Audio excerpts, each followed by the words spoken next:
Hello and welcome to another reaction stream. And today it's another maybe sub-branch, I guess, of Frenchman Learns About Japan, as we've been doing for a while. Some days ago and last week we had a stream where I checked out like otaku topic videos, I guess, and some of them were related to 2chan, which is like, I guess what I understand, maybe the biggest Japanese forum. I might be wrong about that, but I don't actually know any other, to be honest, so I'm thinking it's the biggest, maybe I'm wrong. It's basically like, 4chan, like an anonymous forum, but in Japan, basically. I mean, I think it was the original, if I'm not wrong. But yeah, obviously we checked out some video last week and earlier this week, which were pretty interesting. Basically the burst of like memes about mascots or, the You Damn Lolicon meme, parody of like a Gege no Kitaro scene, and it's like the level of like joking and context. There's also like the Nijiura made. A lot of stuff that I found pretty interesting. So I just wanted to learn more about the site. And here we go, some light. At first I didn't really think of doing a specific stream like this, but then when I just typed like, 2chan videos or something, I found this playlist by Sakura Stardust, and I figured, yeah, I guess there's a lot of video. This playlist is specifically dark stuff, I think. I mean, maybe not just dark stuff, but yeah, mysteries, dark stuff and all that, I guess. So yeah, I figured it would be interesting. I do know this channel for a little bit of story. A couple years ago, I think I watched a video or two from this channel, and I loved the topic they were chosen. But if I'm to be honest, I was kind of like annoyed because all I remember is that she kept saying like, she kept introducing like a very interesting subject, but then she kept saying like, but I can't actually talk about it because this is too messed up and I'm gonna get demonetized or something. Which is a common thing that people do, especially these days, and I guess I'm more used to it these days, but, I've always been annoyed by channels that do that, right? Like, don't even tell me about it if you're not gonna show it. So that's why I didn't really continue watching that channel some years ago. But I think now these days, again, everybody does it. It's, like YouTube is basically shit these days, we all know that, right? Even the interesting channel have to censor themselves so much that you just know that the content could be so much better. But like, everybody is basically being like, held back. That's just what it is. So you just do with what you get. I think that's really like the level of today. So I'm sure this channel is as good as the other that I watch. And these days again, like everybody else, I've had to get used to it. So yeah, I figured I'd give it another try with this channel. This channel has a lot of like topic about Japan, and I'd like to watch more of the video because there's a lot of topic that seems very interesting. So yeah, we'll see how I feel. Again, I don't really mind what like channels say, I can't show you this or this because it's too graphic, but I still describe it so at least you get what's going on. I think I don't mind that, yeah.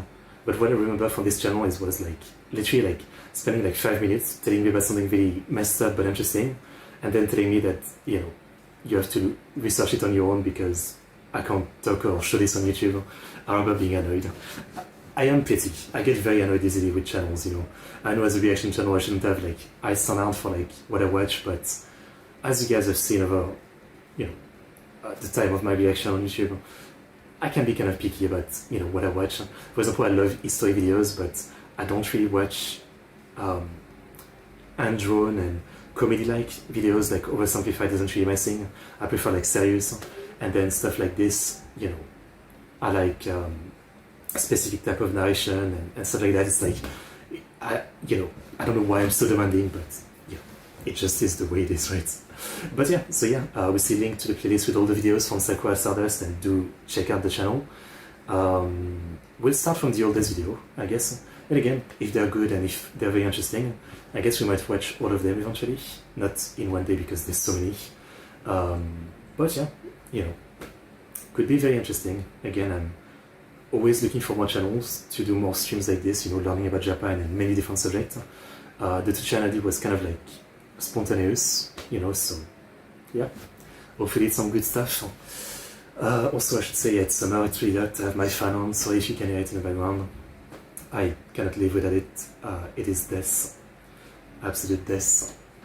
Yeah, what I do after the stream is I literally take off my shirt, I put it in the sink, I drench it in water, I squeeze it so the water comes out, and then I put it on, and for like an hour or two I'm kind of like feeling fresh. But I guess for a stream I won't do that, I also won't take off my pants. But if I get up, I must sound like I'm naked, but But yeah, also link to my Discord in the description, my Streamlabs Patreon if you want to further support me. And once again, don't hesitate to share any channel or video or topic you'd like me to explore in the Frenchman Learns About Japan series. You know, there's still so much I'm interested in and want to learn about, and many stuff that I can't even think of top of my head. So yeah, really don't hesitate.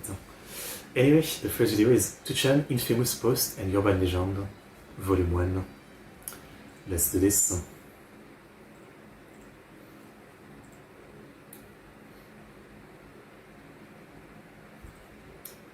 Let's put some English to Japanese subs. Oh, there's a bunch of audio track, I do not want that. Subtitles, Eigo to Nihongo, Kudasai, Doko, Koko. Okay, let's go. Commonly known in its home country as 2chan, because that's the number 2 in Japanese, was basically the precursor to the better known 4chan in the West. 2chan is like 4chan, only it's not. While the two are both anonymous boards and have their share of infamous images, creepypastas, and general insanity, 2chan had a very unique landscape that is a fascinating reflection of Japanese culture and the mindset of its citizens, of whom live in a society. That would make sense because 4chan is much more global, right? I mean, you might have a thread of just American people talking about politics, and then a thread about like people talking about world politics and people from literally every country joining in and insulting each other. So I can see like why 2chan would be more unique in how focused it is, yeah. Definitely. Society that greatly values conformity, civil duty, and reservation in demeanor. With that said, allow me to introduce you to a brand new series where we explore 2chan's most renowned and/or infamous topics in Japan. In this series, we're going to be looking at the creepy, the creative, and the bizarre. While 2chan in its original form no longer exists, and there's a lot of history there that maybe I'll get into in another video, there's a lot of posts that are infamous and well known today that really shaped Japanese meme culture in, you know, Japan. 2chan was influential in preserving Japanese pop culture of its era, but today the opportunities in experiencing a little taste of Japan are even easier thanks to the use of VPNs. And with that, I would like to thank today's sponsor, Atlas. I'll pass the VPN spot. I mean, not only are they from like a couple of years ago, right, but I use NordVPN. I said before, but like I only got a VPN just 2 months ago, right, because for the first time in my life I got a letter from the government, well, it was an email I think, telling me that I downloaded a movie and that was bad, and so I instantly got a VPN after like 15 years of downloading stuff. It was a surprise, yeah, but it just works. I mean, you don't really think about it. Like, I guess it's not true, like, you know, I think one thing that people don't really talk about with VPN is that there's a bit of annoyance at times. Like, sites are constantly re-asking you to verify yourself. Sometimes they, if you leave a window open, it kind of like start to get confused about like what location you're in, and there's some kind of like weird stuff happening. It's not smooth sailing as VPN are often sold, but you know, I mean, if I'm hidden from the government, at least it's a good thing, right? Video is a bit of slang commonly used in Japan. One the creator of the Yakuza series of video games actually got in quite a bit of trouble for using. Oh, Mabushi. Yeah, I know this story. Let's back up a bit. Cheese gyudon, aka chigyu, is a type of beef bowl or gyudon. A very simple yet popular dish in Japan that is exactly as it sounds. Thinly sliced beef over a bowl of rice, sometimes with raw egg cracked over it or some veggies mixed in. So, like I said, chigyu is short for cheese gyudon. It's a standard beef bowl topped with cheese. Only the term chigyu itself has a lot more meaning than that in popular culture and is often associated with otaku or nerds. I guess it's kind of like how gamers, quote-unquote, are associated with Doritos and Mountain Dew in the West. I mean, if somebody said they look like they eat Doritos and Mountain Dew, you'd probably get the point, and, you know, that would probably be an insult. I've never had either of them.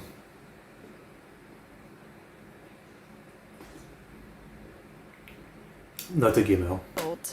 So, in Japan, if somebody says that a person looks like they eat chigyu, it means they look like a nerd.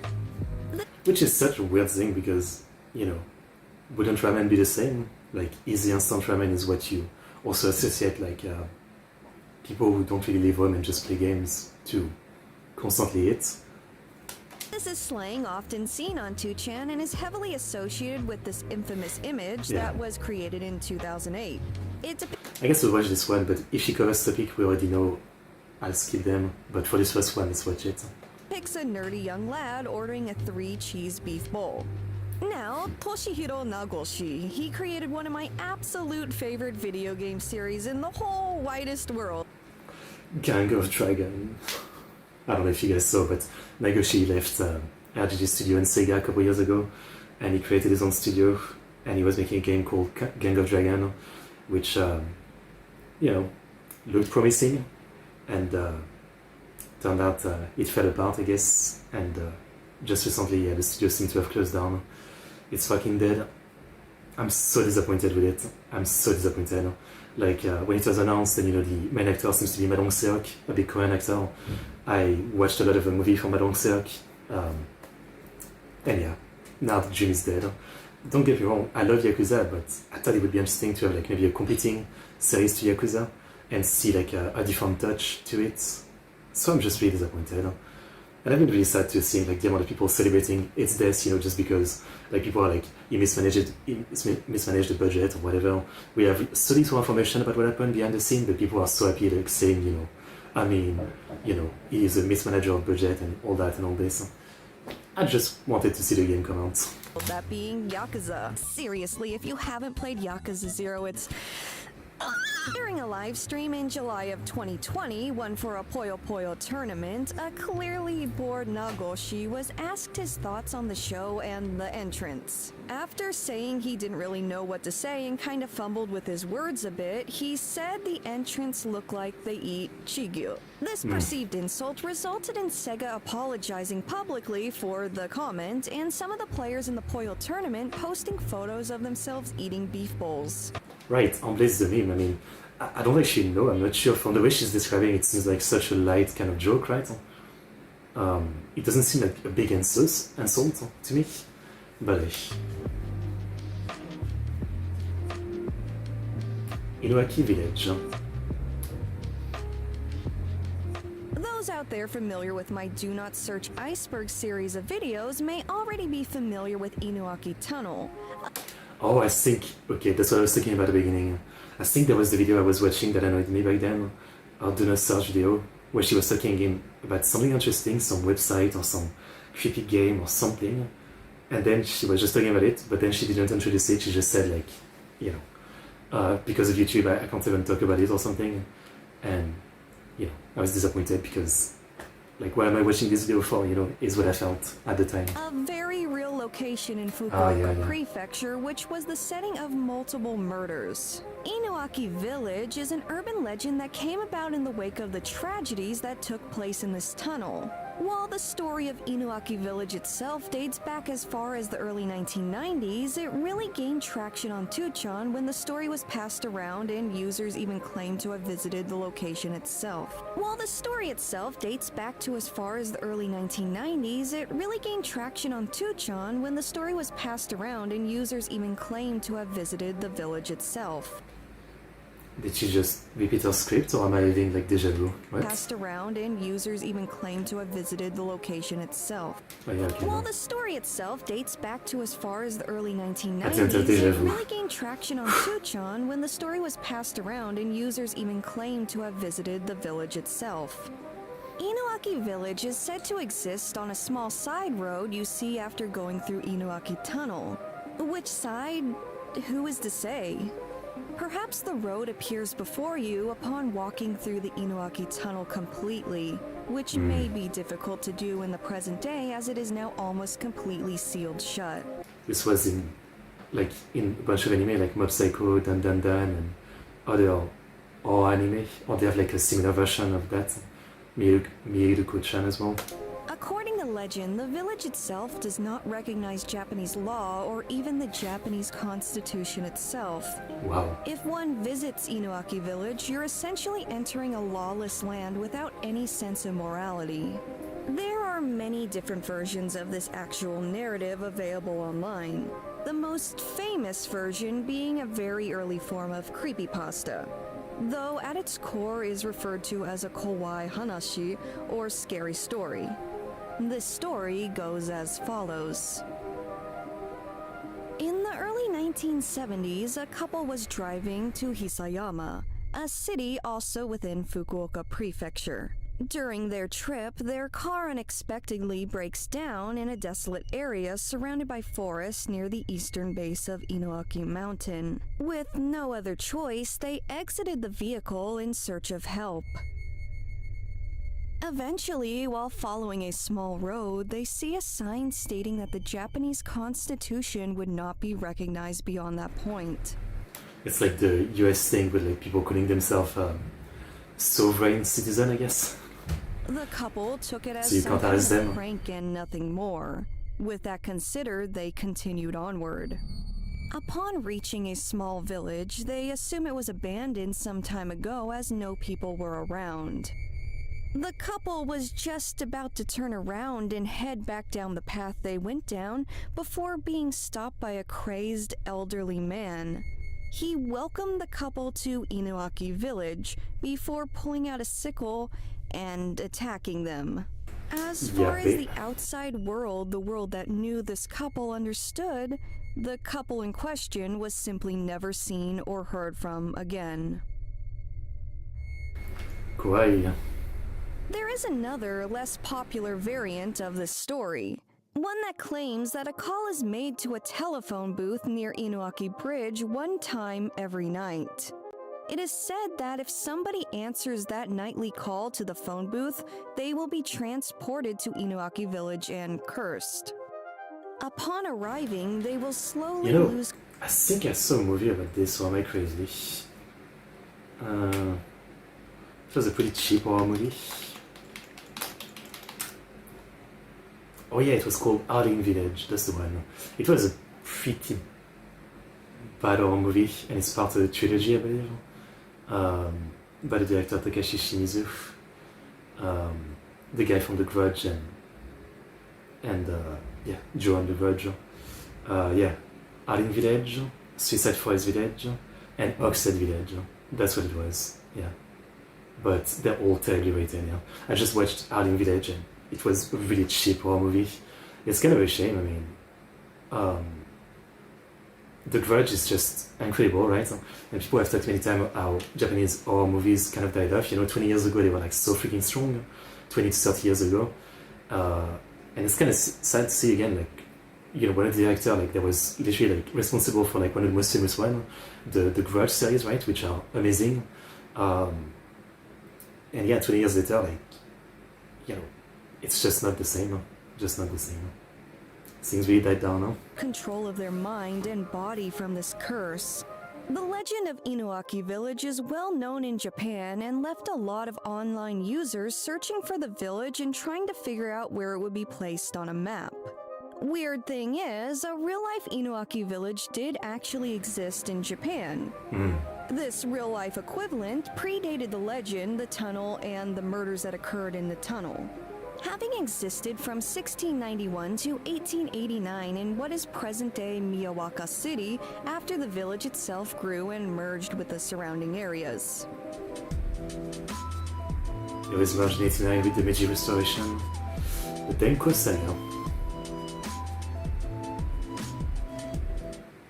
This one single emoji, one that may look innocent and cute to all you here watching this video, is synonymous with one of the most notorious 2chan threads in the entirety of 2chan's history. Okay. This thread, originally titled, "Help!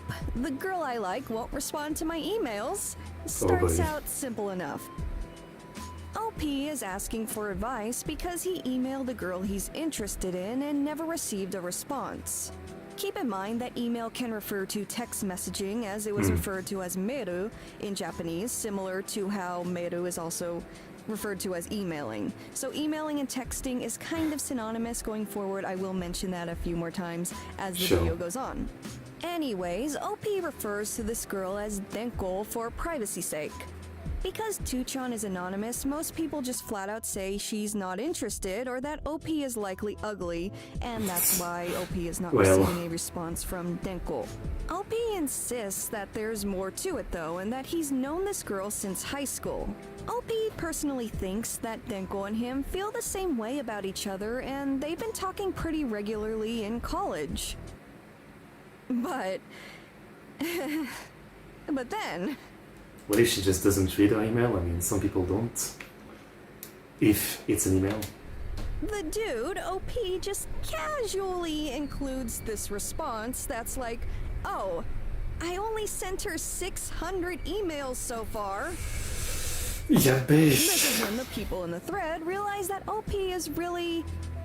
I think in my whole life, if we're talking about email and not text message, in my whole life I must have sent like 50 to 100 email max in 15 years of being on the internet.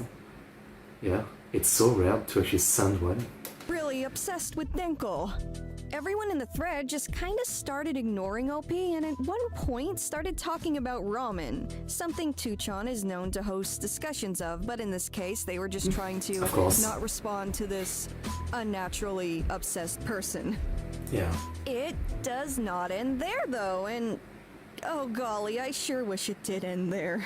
OP then goes on to describe some pretty cringe examples of the conversations he had with Denko in the past before deciding, you know what, you guys are just being mean to me, you're just not trying to... Do girls do the things where you turn socks inside out to use them a week? No, that's too dirty, I usually wash them after a day. Is that even a thing? Like, that makes zero sense. I mean, I guess there's some socks that look the same on both sides, but someone who wears like, those white tennis socks, if you turn them around, it's pretty obvious. And also, like, it would smell bad the same. What? Help me. I'm going to call Denko directly now, before losing his nerve and then hanging up before he even talks to her. As the thread continues, the responses just start messing with OP and trolling him and just making the whole situation a whole lot worse. Making suggestions on what OP should do, and it just kind of becomes a big old meme on the site. We do get a little bit of backstory from OP about his time with Denko in high school, as well as him saying he got a hold of her on the phone, and then he asked her on a date, and he was rejected, but OP sure did not see this as a rejection, and the situation continued to escalate. It's often been speculated and debated upon regarding whether or not this story is actually real due to how ridiculous it is and how... I mean, that's always the thing with like 4chan, 2chan, Reddit. There's so many classic stories that people are only assuming it's real. How it kind of drags out. And honestly, this thread is kind of terrifying for the sole purpose of it potentially being very, very real. Sure. This is because it provides a clear look at the mentality of a stalker. Yeah, I mean, again, it's not that crazy. Like, there's a ton of people like that. That's a classic. So this thread goes on for a long time. So long, in fact, that I kind of felt myself losing my sanity after reading through the bulk of it. By the way, link to a translation of the full thread will be in the description. Eventually, OP lays it all on the line for Denko because he assumed she did not understand that he was interested in her at some point during the 600 emails. And he says he's interested in Denko romantically directly and is very clear about that. Which then leads to Denko directly rejecting him again, saying, "Don't email me anymore." OP takes this as Denko wanting to instead talk to her outside of email, like in person. He sounds like Christian, reminds me of like Christian and Megan, was it? Like early on in the Christian saga, there was a girl that he knew in real life before all the troll girls.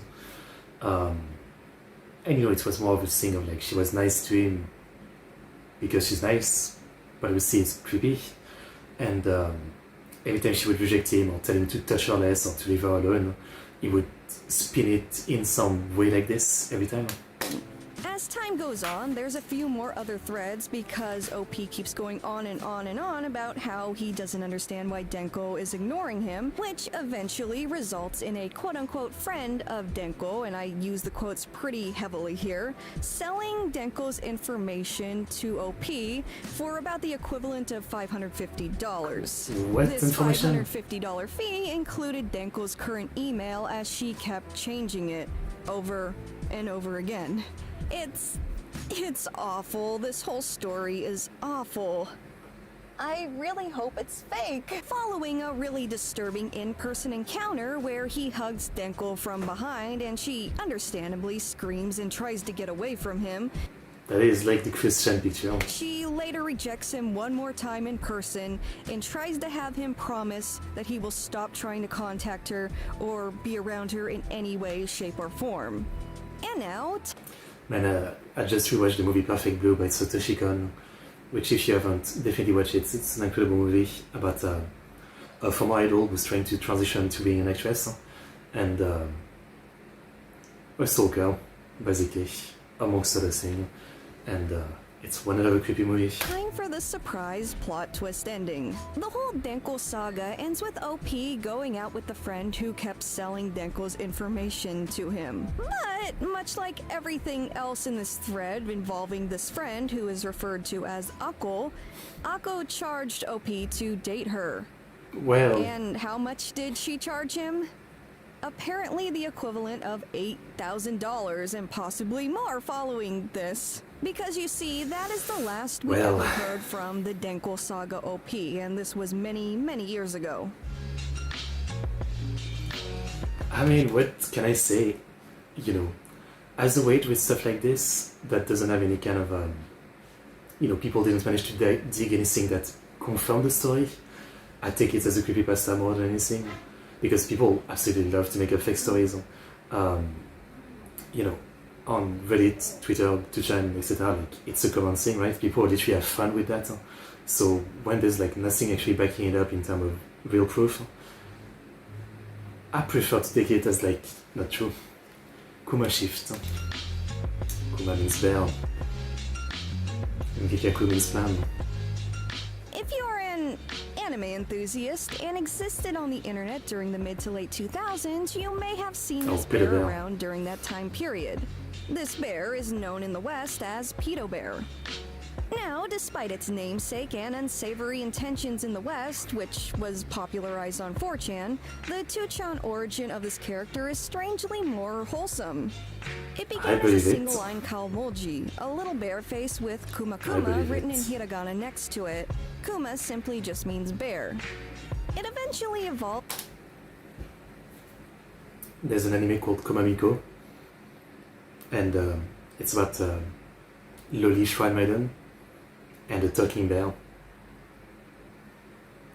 I'll leave it at that. into this much larger text-based line art of a bear running with the word Kuma written in katakana next to it. The purpose of this bear on 2chan is to be posted in response to people fishing for attention on 2chan threads. See, the joke is that the bear is eagerly running to take the bait and get the attention of the previous poster. That's really it. Okay. At least before the West got a hold of Kuma and made this image and, made it very unwholesome.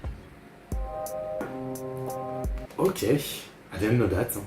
I never actually thought about the origin of the design, but okay. There's a bunch of stuff like this, obviously, that, means something different originally and then is perverted. I think the most famous is probably like the swastika, which is actually a manji, a Buddhist symbol, right? Which I don't think I need to explain is very far away from anything the swastika stands for, right? Kind of crazy. The Lost Girls video. In 2016, a blogger wrote a post describing a video they recalled seeing on 2chan at least 10 years prior in the early to mid 2000s. They explained that it was supposed to be a link claiming to lead to an adult video, but instead loaded a disturbing video that stuck with them all these years later. So, what was in the video? The blogger went on to describe it in their post. The quality was apparently horrible, and they described seeing disjointed cuts of a woman with a disfigured face. Then a shrine before cutting to a girl lying in a box with a person standing next to the box holding a knife. The video is then said to feature looped footage of the girl falling out of the box before finally cutting to a shot of the disfigured woman once again from before. The blogger claimed that they revisited 2chan's occult and horror forums asking if anybody knew about it, but nobody seemed to know what they were referring to, nor did they recall it. The blogger in this blog post also did provide a 2005 thread where they think this may have included the video, but the link in the thread is now dead. Classic. Many in this thread warn users not to click the link with the video unless they were ready because it was apparently pretty disturbing. Looking at this 2005 thread, whatever video was in this link received a lot of attention and upset during this time. Unidentified or lost media was a very common topic of discussion on 2chan. The notorious Hirogata PSA, as well as the Akihabara tape being two very early and famous examples of I think this. I know about this too. To this day, that notorious video has not resurfaced. However, fellow YouTuber Tara A. Devlin has uncovered a video from about the same time with somewhat similar cursed imagery. Go ahead and check that video out for more info. I'll leave it linked in the description. Okay. I proposed to my girlfriend, but she was replaced. Yet another bizarre thread that just kind of spiraled out of control.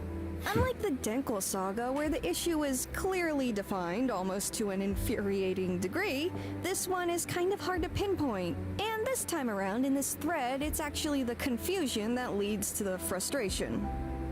I'll try and give you guys the abridged version. There's really a lot to unpack here, much like the Denko saga thread. A man, OP, had just proposed to his girlfriend and she said yes. Wow. The couple was a little tight on money at the time, so they had just decided to delay the actual wedding and go straight to registering the marriage legally.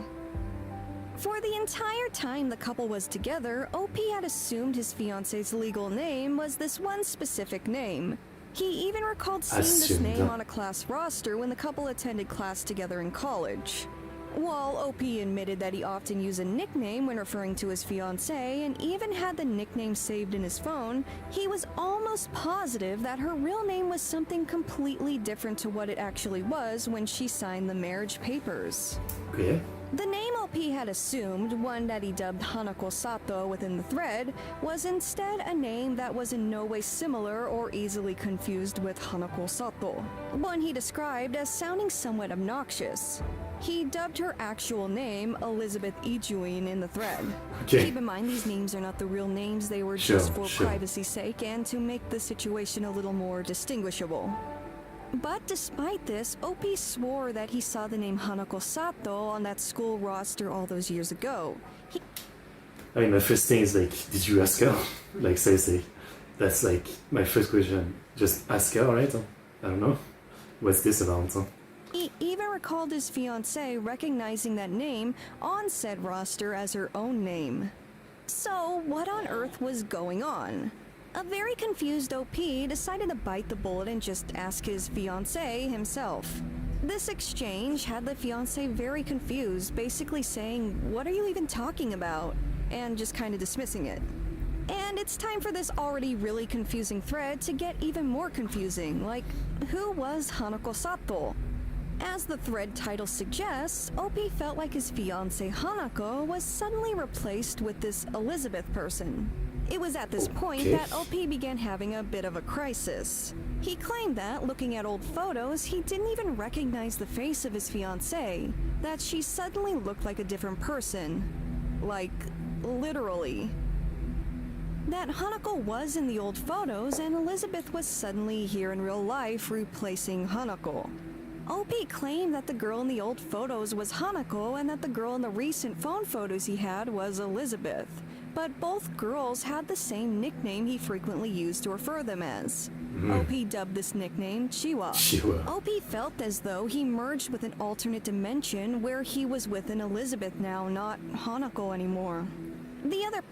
You see, like, the first thing that I think is mental illness, but I'm also thinking there's always some weird phenomenon, right?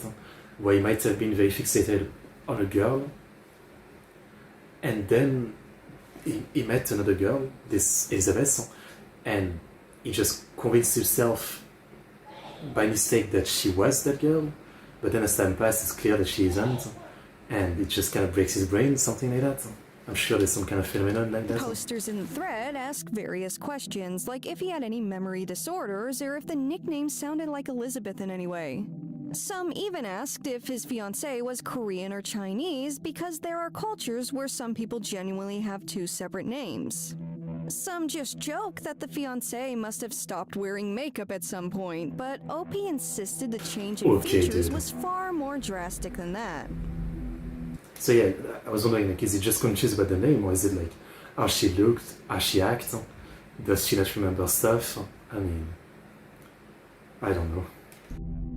The conversation slowly shifted to people asking OP more directly about any history of mental illness. It seemed that a lot of people felt they should hone in on that specific aspect as OP continued to panic. The whole situation just didn't make any sense. Some people did hone in on their time in college. OP had mentioned that the fiancé was in a rakugo club, rakugo being a type of traditional Japanese stand-up storytelling. There's an anime about rakugo which I very much recommend. It's Rakugo Showa something. You'll find it pretty easy. Multiple seasons, and it's about the art of rakugo as well as romance and characters. It's pretty awesome. Yeah. If I ever go to Japan, I have to watch rakugo. Some also recommended contacting friends who knew both the fiancé and OP in college. And so, upon asking a college friend, OP claimed he never heard the name Elizabeth Ijuin in his life, that being the friend never heard it, and that the fiancé's name wasn't Elizabeth to his recollection. OP continued to add that he showed an old photo of his fiancée to be sure to his friend, and his friend still said that was Hanako, that was not an Elizabeth. So that convoluted the situation a bit more. The confusing situation continued, with OP even considering to go to the hospital to be evaluated because people just kept suggesting that. Yeah, I mean, I was thinking of another scenario, like some people have, face blindness or something. They're not the best at distinguishing faces, and so that could have been part of, like, creating a confusion in his mind or something? Is something he did consider, but flip-flopped with actually doing, and he felt that he wasn't mentally unstable or that was the issue. OP eventually updated the thread by saying he recently met up with yet another college friend and got some drinks. He brought the old photos, and his friend confirmed that these were in fact photos of his fiancée. That the old Hanako photos were definitely photos of the now Elizabeth. The friend was baffled that this was even a question that OP even asked, and also recommended that OP see a doctor. Yeah. But then, OP came home a little drunk that same night and told his fiancée about the friend. According to OP, the fiancé apparently didn't remember this friend at all. OP also asked his fiancée about the Chiwa nickname and how that came about and its origin, and her explanation was the same as OP remembered. The facts regarding the nickname did still add up. However, despite all of this, OP confirmed that he was still very much in love with his fiancée and still intended to marry her despite all this chaos going on. And now we come to the conclusion. OP was later confronted by two friends who asked to see more photos, both old and new. These friends did confirm that the girls in the photos, old and new, were the same girl. That Hanako was Elizabeth. I mean, there's also, like, people can change pretty dramatically between, high school visit and, like, right now it sounds like they're, like, in their late 20s or something. Like, a decade can change people's look a lot. That's part of it. The name thing I'm still confused about, but yeah. He didn't believe them and didn't see the resemblance, but then the friends pointed out that the fiancée was wearing the same necklace in the photos. That the only thing that was different was her hairstyle as she had changed it. The friends then asked OP if he had ever heard of a condition called prosopagnosia. Neurological disorder characterized by the inability to recognize face, yeah. That's the one I was thinking. It sounds like something like that, yeah. For those out there wondering, this is a condition where those afflicted cannot recognize a person by their face. Following this post, OP claimed that his fiancée was confronted by OP and his friends that same day, and was now saying her name was Hanako Sato. There's a bit more of a back and forth, and OP claims Hanako Elizabeth doesn't recognize herself in the old photos either.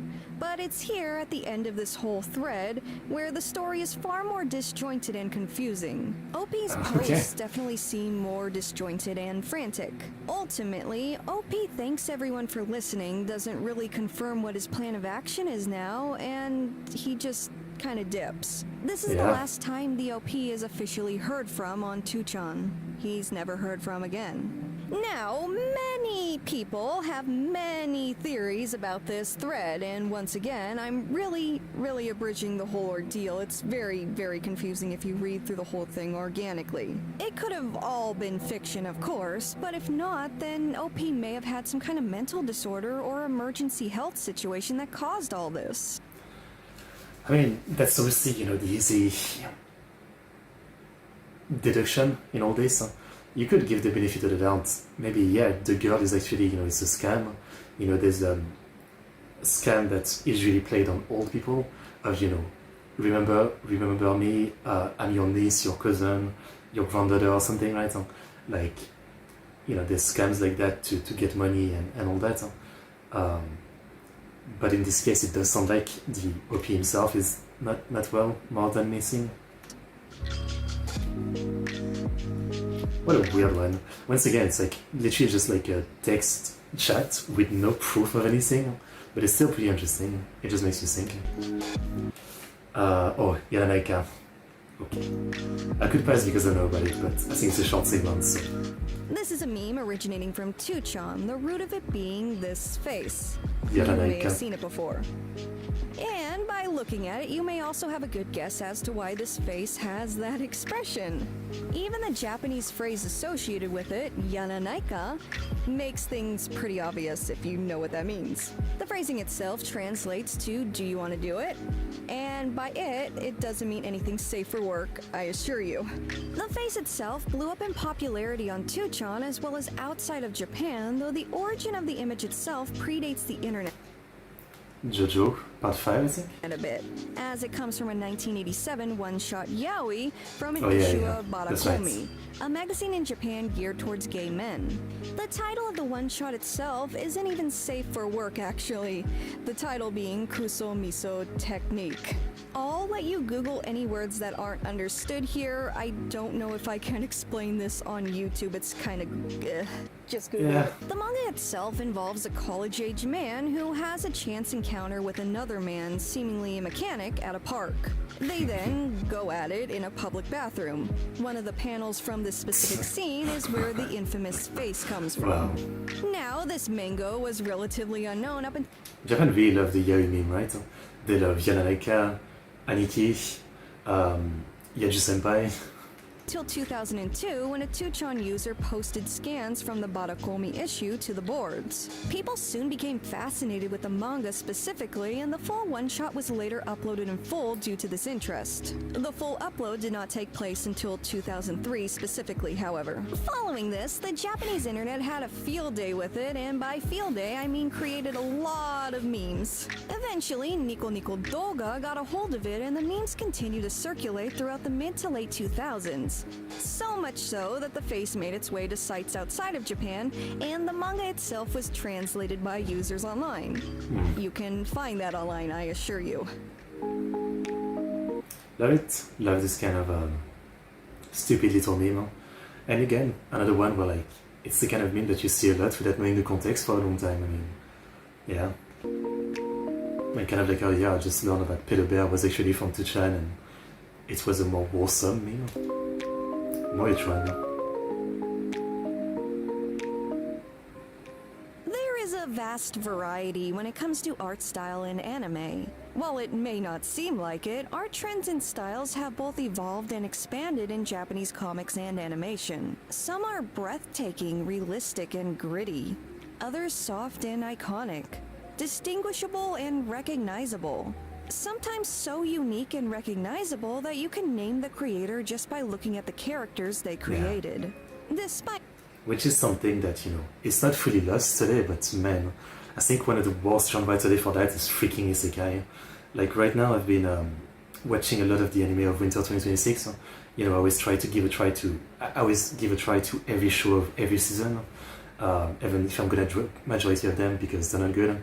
And Winter 2026, I've been doing that for the last few days, and there was like 10 to 15 fantasy / isekai anime, and it is insane to me how much they just look the same. It's like all the studios share the same asset for like the background, the look of the cities, the texture of a cape, of a sword, of an armor, even like character design. I mean, it's insane to me how, isekai / most fantasy manga, they have such a basic, kind of boring and bland and safe style. And there's a lot of genre that people might say that about. I think it's kind of like a cliche, but people say that about shoujo, for example, that it always kind of looks the same. And when you start talking like that, you can say that about any genre really. But yeah, I'm just here to shit on the generic fantasy isekai that always actually look the same. I said it. With the plethora of different art styles in anime and manga, the cutesy big eye style known as moe remains prevalent even today. Especially today. And especially within Japan, where anime that look like Cinderella Idolmaster and girls. K-On! Kind of dominate the scene. Cutesy, childish moe girls are very popular, Kirara. and it is with this in mind that the homunculus disaster known I see. That's my one. Okay, I get it. It's a mix of everything. The blue in the middle is probably Konata. Miku's pigtail, I guess. The fang, I don't know, it could be anything. Cat ears, of course, and Aoge. as Moetron was given life. Naruto. Moetron, also known by her intended name, Kime Kona-chan, was conceived directly in response to a famous troll on 2chan known as Kona-shine in 2009 or 2010. During this time, the 2007 anime Lucky Star was still very popular, and many people often discussed this anime and shared fan art of Konata, the main character. Kona-shine really hated Konata for some reason and would leave hateful comments on anything relating to Konata specifically. There's always one guy who just cannot help but hate something, and rather than just move on with their life, every post about it, they're gonna fight. This caused artists to troll back by drawing various objects with Konata's attributes, specifically the blue cowlick of hair that she was known to have. This phenomenon continued until Kime Kona herself was born. Her Ikeda Kanna, Gretel, Nomi Kudiavka. name being an abbreviated form of Chimera Konata. This image became popular on both 2chan and 4chan, people starting to create their own fan art as well as devising a canonical personality for Moetron. Or rather, personalities, as Moetron is described as having dissociative personality disorder Makes sense. and yandere tendencies. It's also worth noting that Moetron is a name that came about on 4chan, and Kime Kona was kind of the name that came about on 2chan and is her original name. I mean, it's a fun concept, I guess. Nice boot. This is another meme that all the early to late 2000s Is it the School Live one? No, that's School Live. Shit, what is that anime? Japanese cartoon enthusiasts may be familiar with. It's definitely one I remember seeing a lot as a teen. To begin, School Days is an anime that aired School from Days. July to September of I still haven't watched it. 2007. It's based on a visual novel of the same name and is known for its unsettling and unexpected endings to the story. The finale of the anime itself featured one of the game's more gruesome endings. Days prior to the scheduled air date of the School Days finale, an incident involving a young girl murdering her father with an axe had occurred. This very real situation was deemed far too similar to the contents of the School Days finale, and the finale itself was not aired on the date and time it was supposed to be aired on. What was shown instead? Boat But- footage. Yeah. A lot of boat footage. 30 minutes worth, in fact. I've seen it parodied in anime many times. They always joke about this. Basically, a half hour of stock footage featuring boats with easy listening music playing over it. This ended up outraging fans that stayed up and tuned in to TV Kanagawa for this long-awaited finale. A lot of these outraged fans were actually outside of Japan and discussed their dismay on the English-speaking 4chan first. While much of the discussion consisted of fandom outrage, it's this one single comment accompanied by a screen cap of one of the boats that is cited as the creation of this meme. One screen cap of what was recognized as a Norwegian ferry, the comment next to it simply reading, "Nice boat." Beyond this, there wasn't much of a meme on 4chan itself. It wasn't until 2chan users caught wind of this thread, particularly the "nice boat" phrase, where So there's actually like some crossover between 4chan and 2chan, no? Interesting. things really took off. People began making memes and edits of the specific boat image with the main character of School Days exclaiming "nice boat." A lot of fan art came about too, and the creator of School Days themselves even named their Comiket booth "Nice Boat" one year. Nice. Comiket is a really big convention for doujinshi creators, by the way. A similar incident occurred in 2020 as well, when an episode of a completely unrelated anime Really? Ishizuku Reviewers was nice booted? Or maybe because it was too explicit or something? Like they had to push it to a later slot? was canceled and replaced with boat footage. Alright. Again, pretty funny meme. I've known about Nice Boat for a long time, yeah. I need to watch School Days for sure. Like, it's such a classic meme show. And I know it's supposed to be not good, but, you know, it's still interesting, right? The strange letters.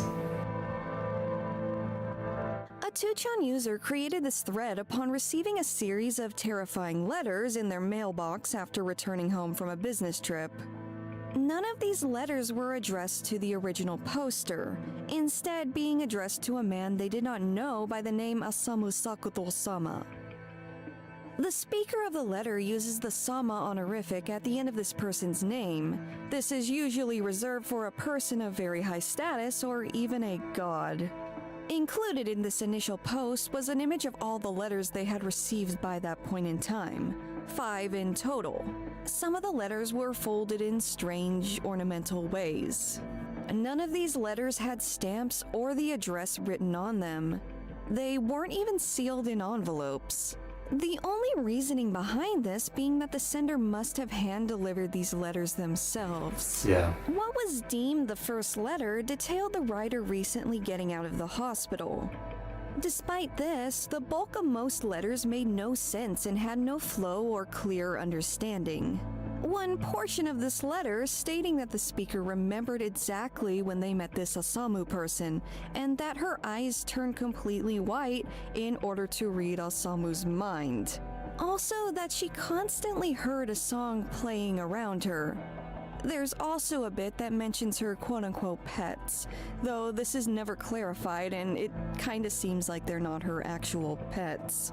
Much like the contents in the other 4 letters, OP had shared photos of every letter they received, each one being signed by a person who referred to themselves as Rera, written in English characters. While all of this in itself is unsettling, what may be the most unsettling element of this first letter is this. Éternel. Yeah. A self-portrait that Rera included with that first letter. I like it. It's The got second style. letter was even more confusing and disturbing. It included yet another self-portrait, this one of Rera unclothed with 4 separate legs, and an eye on her abdomen as well as her hair. Okay. Included were more disjointed phrases, and Rera claiming that she was overwhelmed by feelings of resentment because she felt somebody watching her every day and night, even while she was sleeping. Rera also complained that she was surrounded by trash, quote-unquote, and that Osamu soon would be surrounded by trash as well. Hikikomori house, I Most guess. people in this thread agreed that Rera was definitely unwell and had some extreme obsession with this Osamu person. In the later letters, Osamu was later referred to as Asami. It's unclear if this Very was a clean typo or handwriting, though. not. In these later letters, Rera goes on to explain that she sees a doll in her room looking at her and moving, and she also has an urge to eat ink. She also mentions having a husband and possibly having seen Asami a previous December. Okay. It is unclear how long ago this December was. Curious about this Osamu person, other posters urged OP to speak to his landlord and see if they were the previous tenant. OP later claimed to have done so and that his landlord... This is something that you often think about when you move, right? Into an apartment or even an house. You know, you always kind of like, you know, like a basic thing to be scared of is, you know, like robbers and home invader, right? But then you also think of like, you know, some people that lived there before might have had some bad acquaintance, right? Who might not know that they moved, and that's always something kind of scary to think about, yeah. I had never heard that name before. However, the leasing company was able to find complaints from the previous tenant relating to unpleasant letters. And the tenant before that? They had apparently complained that they were being harassed by someone. Then came more information. Contact info from the mother of the harasser of that tenant. Her daughter was apparently hospitalized following this harassment incident, with the mother apologizing on the daughter's behalf when it had occurred. It was with this new information that the leasing office was able to get in contact with the mother once more. It was here where it was confirmed that it was Dera's mother. Apparently, after hearing this new information about the letters, Dera's mother called to check on her daughter. She first contacted Dera directly on the phone, and Dera became defensive and hung up, denying everything. The mother then called Dera's fiancé. He did share that he recently bought Dera some new stationery that matched what these letters were being written on. But he was working so often that he wasn't able to keep tabs on Dera and often left her home alone. The mother contacted the office once again, saying she would be driving to visit her daughter in person and address all of this. Meanwhile, those in the thread asked OP a barrage of questions, trying to figure out the situation, though some also felt that OP could be just making it all up. The mother updated the That's office always the case, once. but compared to the other story so far, there's actually like some pictures, which is a bit better than the other one, right? Even though it doesn't really prove anything. Again. Apparently, Dera had left home and nobody knew where she went. This wasn't exactly a good sign for OP, as Dera could be going back to his home. Turns out that's exactly what she did. A few hours later, OP updated the thread, hearing aggressive scratching and banging on his door. He ignored it and called the police straight away. Said police showed up long after the scratching and banging had stopped. Following this, he met Dera's mother at the police station and both agreed to questioning regarding the situation. Dera's mother shared that Osamu Sakoto was the screen name of a person Dera had met on an online dating site many years ago. Following this questioning, OP checked the mail after returning home to find one more letter. He provided a photo of it. It only had one single phrase written in the center of the paper. Mata kuru ne, or I'll return. It was in pink ink and signed by I'm moving. Dera. With that, OP had dealt with enough and, like the previous tenant, decided to move. It was shortly following this decision that OP said he was already looking at a new place and that his story and the letters were unfortunately very real. That he wished this whole ordeal wasn't real. And with that, we never saw a follow-up. If this story was real, OP likely moved and hopefully they'd receive further help. Yeah, that is way too freaking scary. Real or not, it's the concept that I think most people are scared of again, yeah. Okay, scary stuff. Next we have Kisaragi Station, which I think I'll pass. This one is like so well known, we all know it, right? I'll pass. Where's Stan? Much like... Oh yeah. I think I'll pass this one because we'll have a video by a different channel about this one on a later Otaku stream. Okay, and that's about it for this episode. Okay, well, I enjoyed it. Again, I don't know why I was so mad at this channel like a couple of years ago, but yeah, this is exactly the type of video I'm looking for right now. Absolutely. Very, very interesting. Yeah. I enjoyed it. I quite enjoyed it. Okay, so at first I was gonna watch like things in order, but I see the next video is about someone I know, Doji Molita, an artist that I've listened to quite a bit. And I guess it's related to 2chan, but it's not quite a compilation video like this one, I guess. So I think let's just go to the next like compilation of Urban Legend and Post, I guess. And let's keep watching that kind. And then some of the other video in this playlist, maybe I'll basically add them to other stream, because there's a lot of interesting, topic obviously. So let's go to part 2.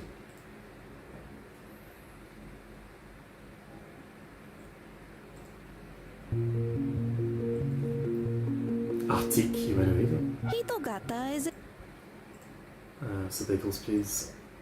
a Japanese word that can be used to describe something with a human-like shape and/or appearance. The word can apply to many things, including these bizarre cryptid sightings that were observed in 2chan's early days, known as the Antarctic Ningen as well as the Arctic Hitogata. Their entire body is said to be a stark white, and they are typically described as being pretty huge, often tens of meters long with rubbery amphibious skin, similar in size and stature to a whale, but humanoid in shape. There are accounts that claim to have seen these creatures both inside and outside the water. The earliest recorded thread involving them dates back to the year 2002.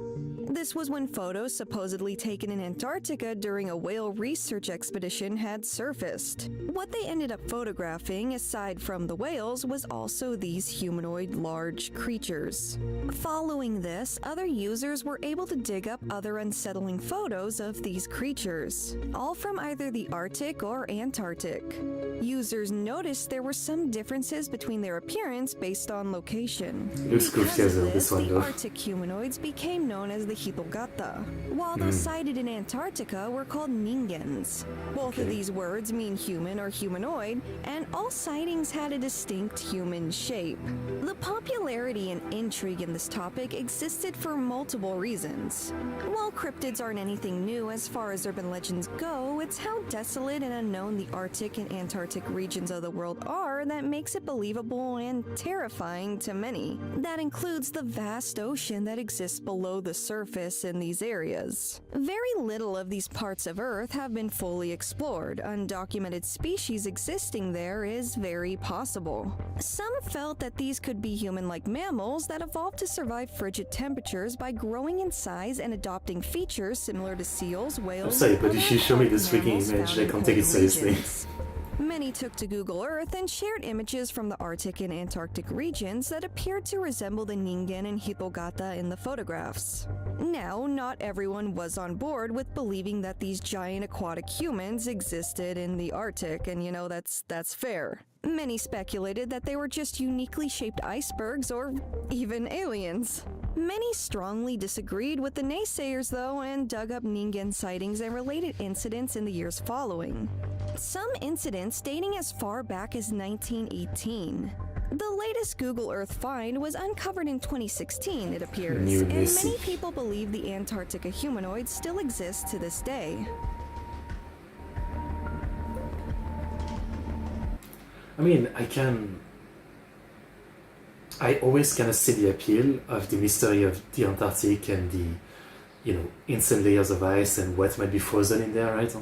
We've already discovered the body of preserved ancient creatures from mammoths to dogs and stuff like that, so there's always a big mystery and awesomeness to the idea of the Antarctic and what can be found there, but yeah, this seems goofy as hell. The Trainman Densha Toko. I might know this one if this is I've read the manga, if this is what this is about.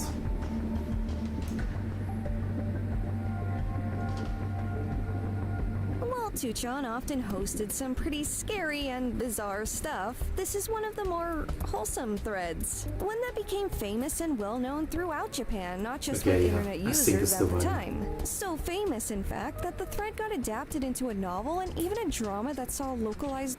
Okay, yeah, I know this one. Yep. It's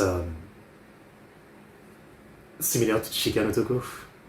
It's the kind of like romance story that starts with a misunderstanding based on a real story, right? And then ends up in a just pretty wholesome romance, I guess. Chicken Otoko is molester man, right? Something, a guy who, you know, someone think is molesting her, but he actually helped her, and it starts from romance. And this was like a thread on 2chan, yeah. I've read both manga, Densha Otoko and Chicken Otoko. So I think I'll pass this part since I've read the manga. I recommend them, I mean, it's a sweet little story. Make me cute, kawaii, kusasete. There are a lot of images that originate from 2chan that are nothing short of uncanny and creepy. The Make Me Cute or Kawaii Kusasete image is one of the infamous images that originated from 2chan on their boards. One that amassed fame for totally unrelated reasons outside of Japan, such as within creepypastas and horror games. This image is often referred to as a Hanna-Barbera's Hennicide, whatever the heck that means. That name did not originate in Japan. The origin of the image itself is not from a creepypasta either. This uncanny nightmare fuel actually saw its first appearance on a 2chan board with no creepy story attached.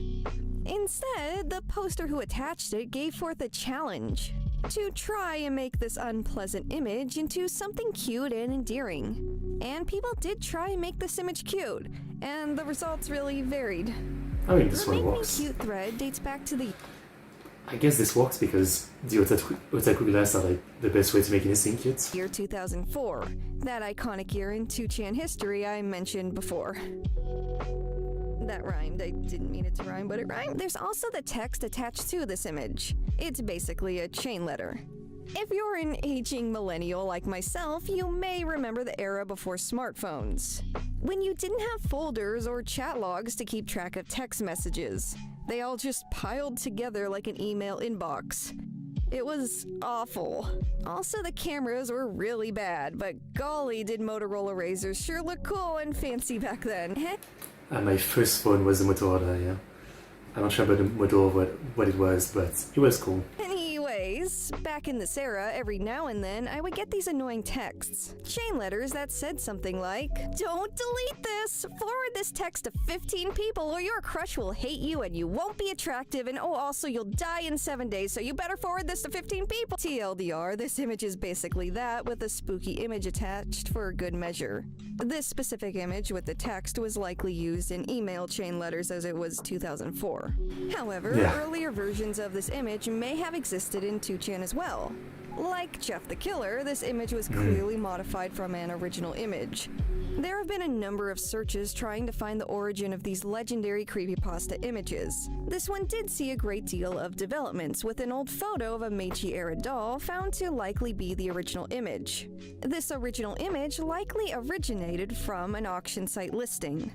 I don't want to get too into it myself. Plenty of other YouTubers have made videos on this topic that far surpass what I'd ever do on it. I've even helped with one of said videos a little bit. This specific Make Me Cute image in its infamous state did surface on 2chan and is considered somewhat of a nostalgic site to many at this point, which is kind of funny with how it's supposed to scare people and stuff. At least back then it was supposed to, you know. I done money in Akihabara. Now back to something a bit more disturbing. It was in the year 2006 that a sudden and unusual post had surfaced.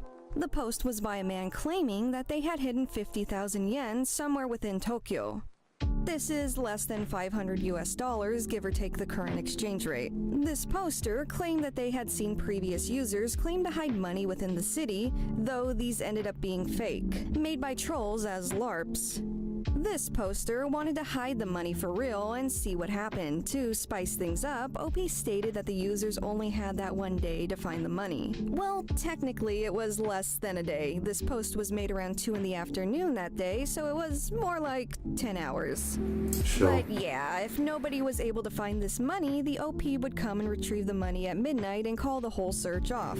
They did end the initial post with this sentence: "I will respect whoever is able to find the envelope."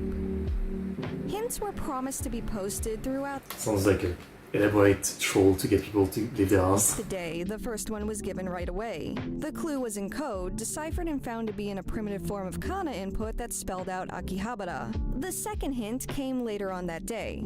This hint was far more cryptic, only being the number 11. While most were confused and requested more information, one poster had come forward claiming they already found the envelope, and that this envelope had no money in it. That the money itself was either found by someone else in Akiba at some point, or that the OP was just trolling. The OP, however, just told others to pay this person no mind and keep on searching. Things only got more strange from here. About 2 hours after the search had started, OP decided that they should go and check the physical location to see if the money was still there. Turns out, according to OP, the money was gone.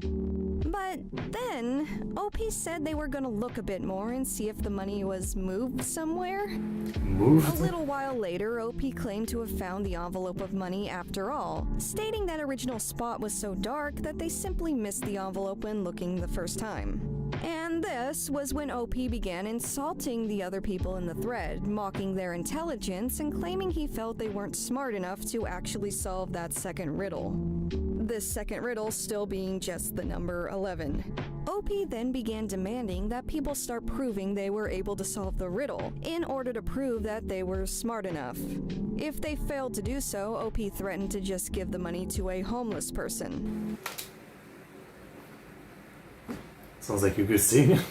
But then, only a short while later, they returned and said they lied about finding the money and that it actually was still missing. Then began ranting about how it must have been a homeless person who found the money, that a homeless person could find the money but the 2chan users could not. Now, maybe OP was upset with how things ended and that this somewhat large amount of money was missing without any explanation, without anyone saying they found it. This was the point when their behavior became even more concerning, when they decided to now hide 10,000 more yen in Akihabara and start to search over. 10,000 is about $100 US, by the way. But this was when Is this fair enough to get people to come out of their house and start like a goose chase like this? more and more people were losing faith in OP and the story they were telling, saying that OP likely didn't want to give away that much money and took 40,000 yen back to keep for themselves. But then OP came back and was like, you know what, yeah, I did take back my money. It wasn't a homeless person and it wasn't missing. I just took it back and lied because you all weren't smart enough to solve my riddles the first time. OP then claimed to have put back the 40,000 yen where the 10,000 yen was, thus having 50,000 yen hidden in Akihabara once more. You guys still following me here? I guess. hope so, because this was when the posts became even more unhinged.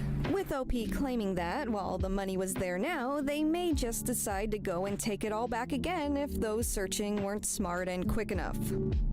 Honestly, at this point, if I was in this thread, personally, I would have just been like, okay, this person's a little unhinged and they're probably trolling. This ain't worth my time. Though, many in this thread saw it very differently. They saw OP's taunts as a challenge and they accepted said challenge, not liking the insults they were receiving from OP and wanting to prove them wrong.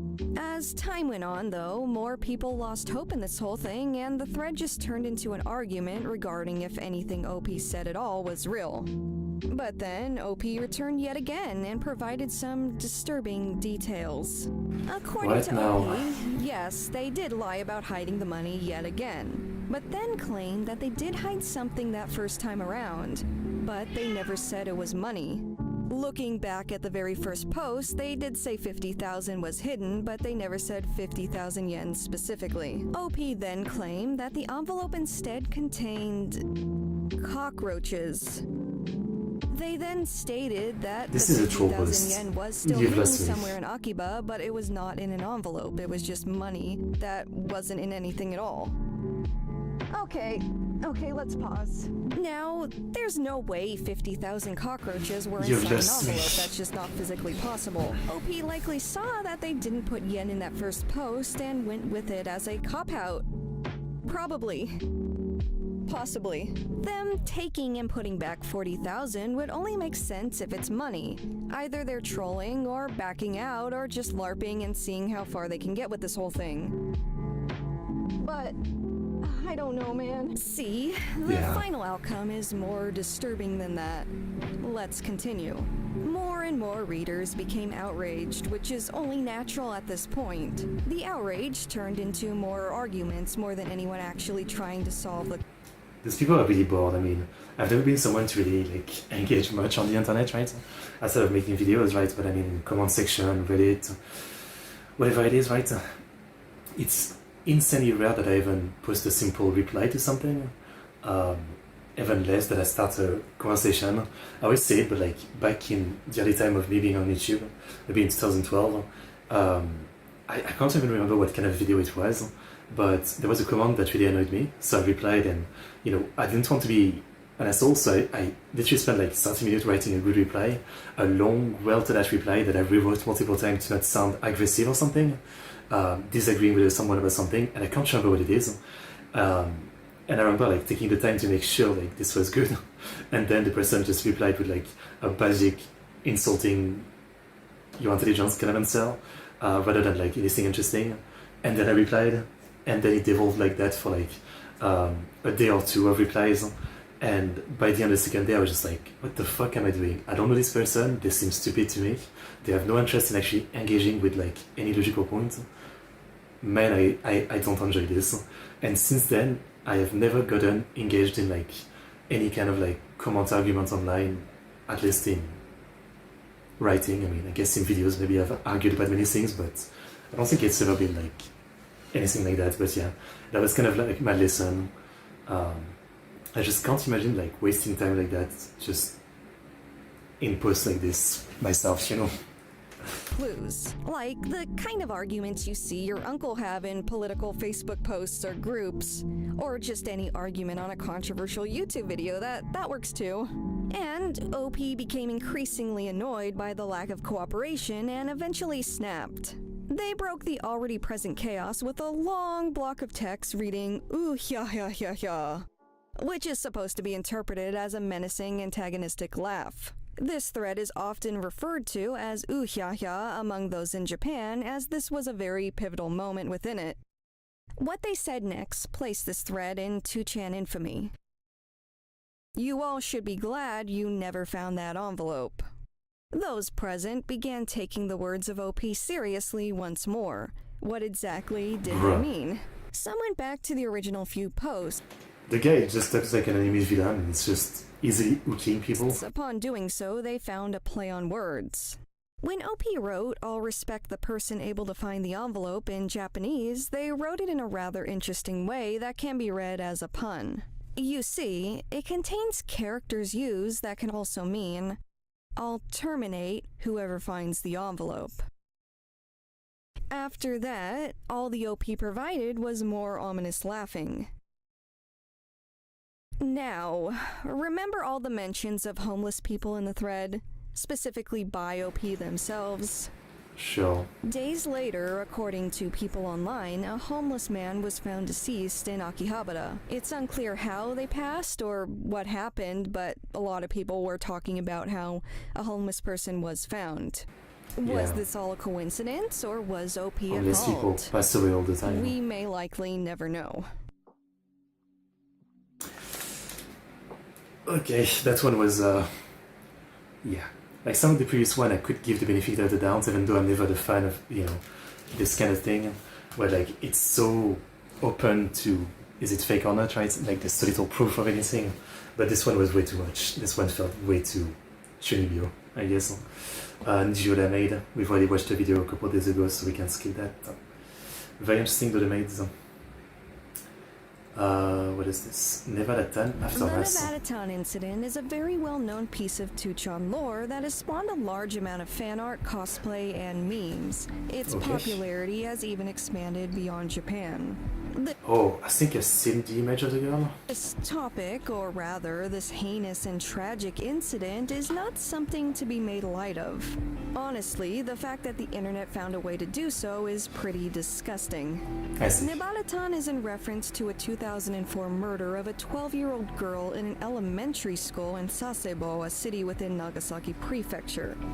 The outlandish nature of the story took 2chan by storm at the time. Many were surprised at how young the girl was, as well as the gruesome nature of the crime, having used a box cutter in an empty classroom while school was still in session. Oof. The 11-year-old girl, only known by the public as Girl A, acted on this crime because the victim had apparently Nevada. called her a goody-goody and made fun of her weight online. Further investigation had revealed that the assailant actively consumed gory media and had an unhealthy fascination with it. One example being reading the book Battle Royale and watching its film adaptation. This girl was institutionalized and her real name was never publicly announced due to how young she was. This is where 2chan filled in the blanks. Users on the internet board actively searched for information on Girl A, eventually finding what they believed to be her name as well as a group photo including her within the school's yearbook. How do they even find it if there was no information released? Girl A was wearing a sweatshirt from the University of Nevada, Reno, which happens to be the college I attended.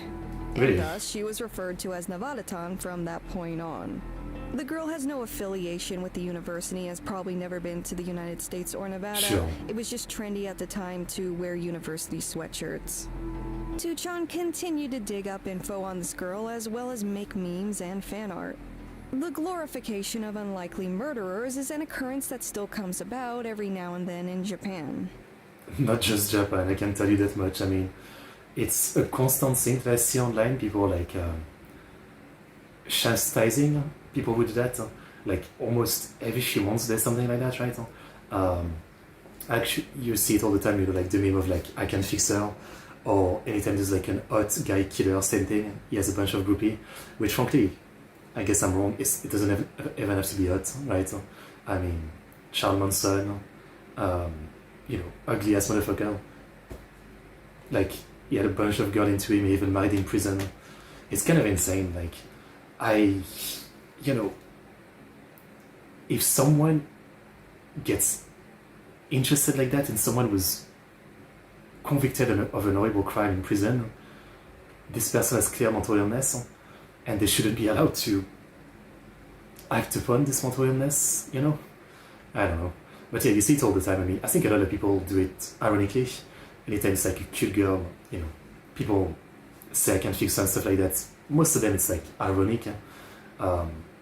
Obviously you can say it's disrespectful, but the thing is that some people are actually serious, like, you know, they literally just wouldn't care about someone like doing an horrific killing if they're cute.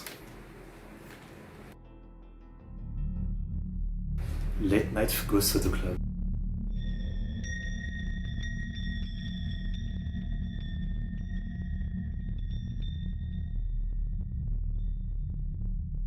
This was a thread, well, series of threads that took place on 5chan fairly recently in the year 2020. While not a renowned 2chan classic, it's worth mentioning as a little bonus since it's pretty unsettling and interesting. By the way, 5channel is basically the spiritual successor to the now defunct 2chan.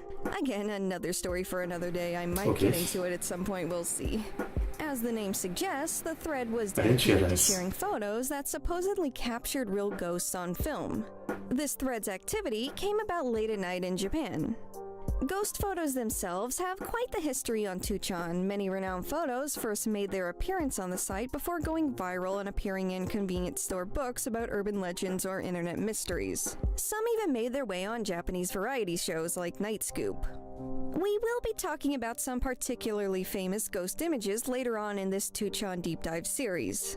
But here is the thread itself, as well as the scary photos within it. There isn't really a story or any discussion, like I said. Just a bunch of users sharing their creepy, often unexplained, ghost photos late at night. Sure. Often without any context, just the image link. It's actually pretty fun going through these Ghost Photo Club threads late at night. A lot of these photos aren't intended to be scary or nefarious. Many are family photos and such, so when you click on one and search the back... Where is that big red circle with like an emoji of a finger pointing where the ghost is, because I cannot see it if you don't show me that. Background for the ghost or paranormal activity, you often get a bit of a surprise when you find the ghost. I'll just go ahead and let you guys peep a few.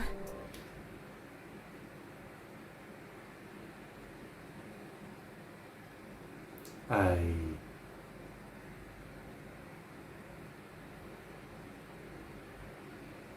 literally don't see anything. Like, genuinely, I need the freaking big circle telling me where it is.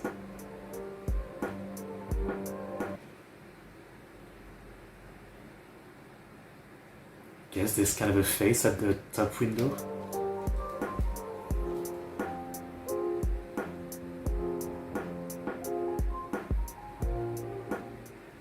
Yeah. And that's all she wrote. Okay. Quite literally, because... Well, that's it. Next is announcement. Okay. Well, some interesting topic once again. Some I knew, for sure, but not everything. Good stuff. I enjoyed it. Okay, I'm gonna take a quick break before we continue. Give me 5 minutes, I shall be back. I need stuff to drink, it's so freaking hot.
Okay, I'm back.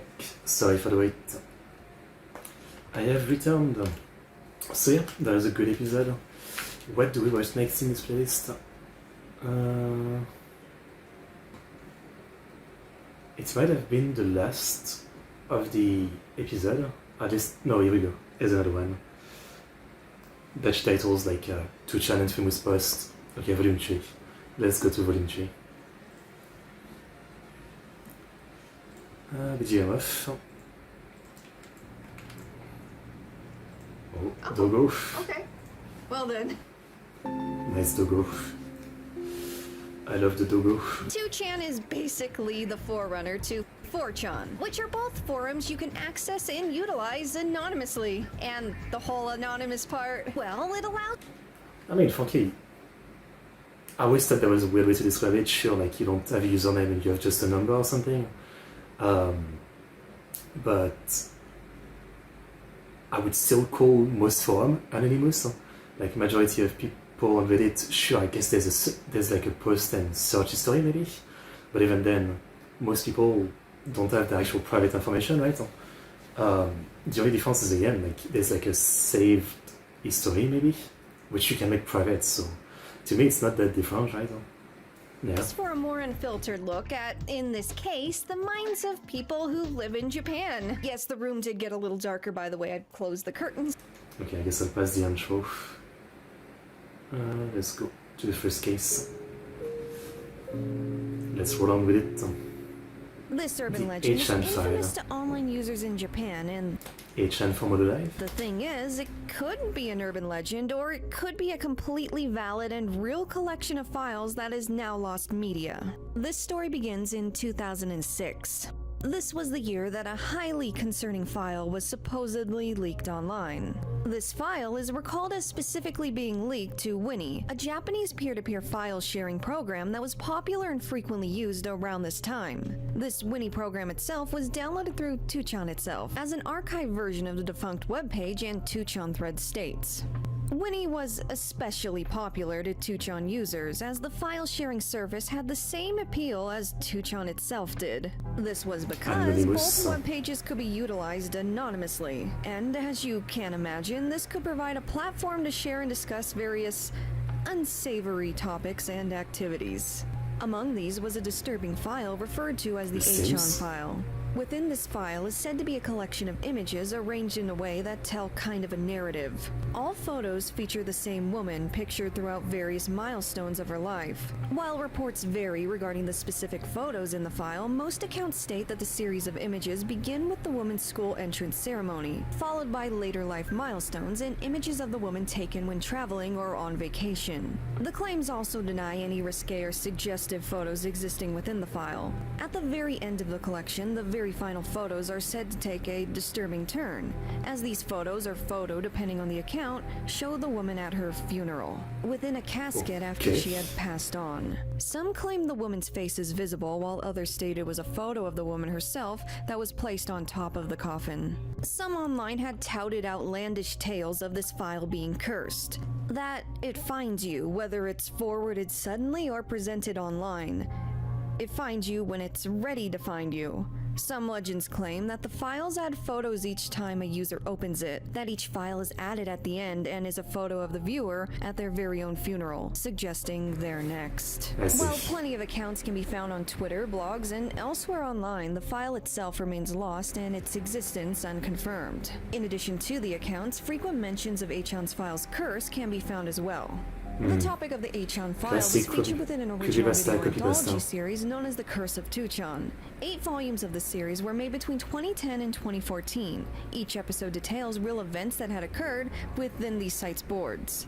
Its inclusion in the series is noteworthy because this series focuses on substantial events and confirmed occurrences. It doesn't really touch on things that are unconfirmed to exist, which suggests that the file and threads discussing it could have still been floating around at the time this video was made and directly used as sources. Mentions of the 2chan file go as far back as an infamous virus known as the Kintama virus. This malicious spyware spread throughout P2P programs at the time, and this could prove to be quite telling of the file's origins. The virus is known for just makes me think of Gintama and the Kintama arc. It's like basically the golden ball arc. Yeah. Extracting images off the user's computer for them to be later posted online without their knowledge or permission, among other awful things. And for that reason, many speculate that the 2chan file are files that come from somebody's personal computer and were extracted by the Gintama virus.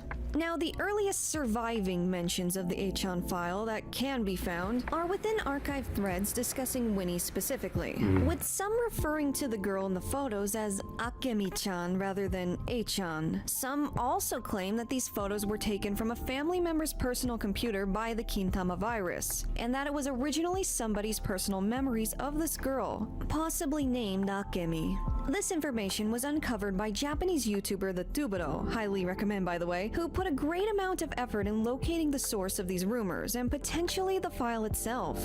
While the file itself remains lost media and it's unknown if it still exists online in any form now, many mentions of the file still remain. Not all of them and not the very first mentions, but there are still plenty online. The Tubero themselves... That is always the thing that makes it harder in the Lost Media project.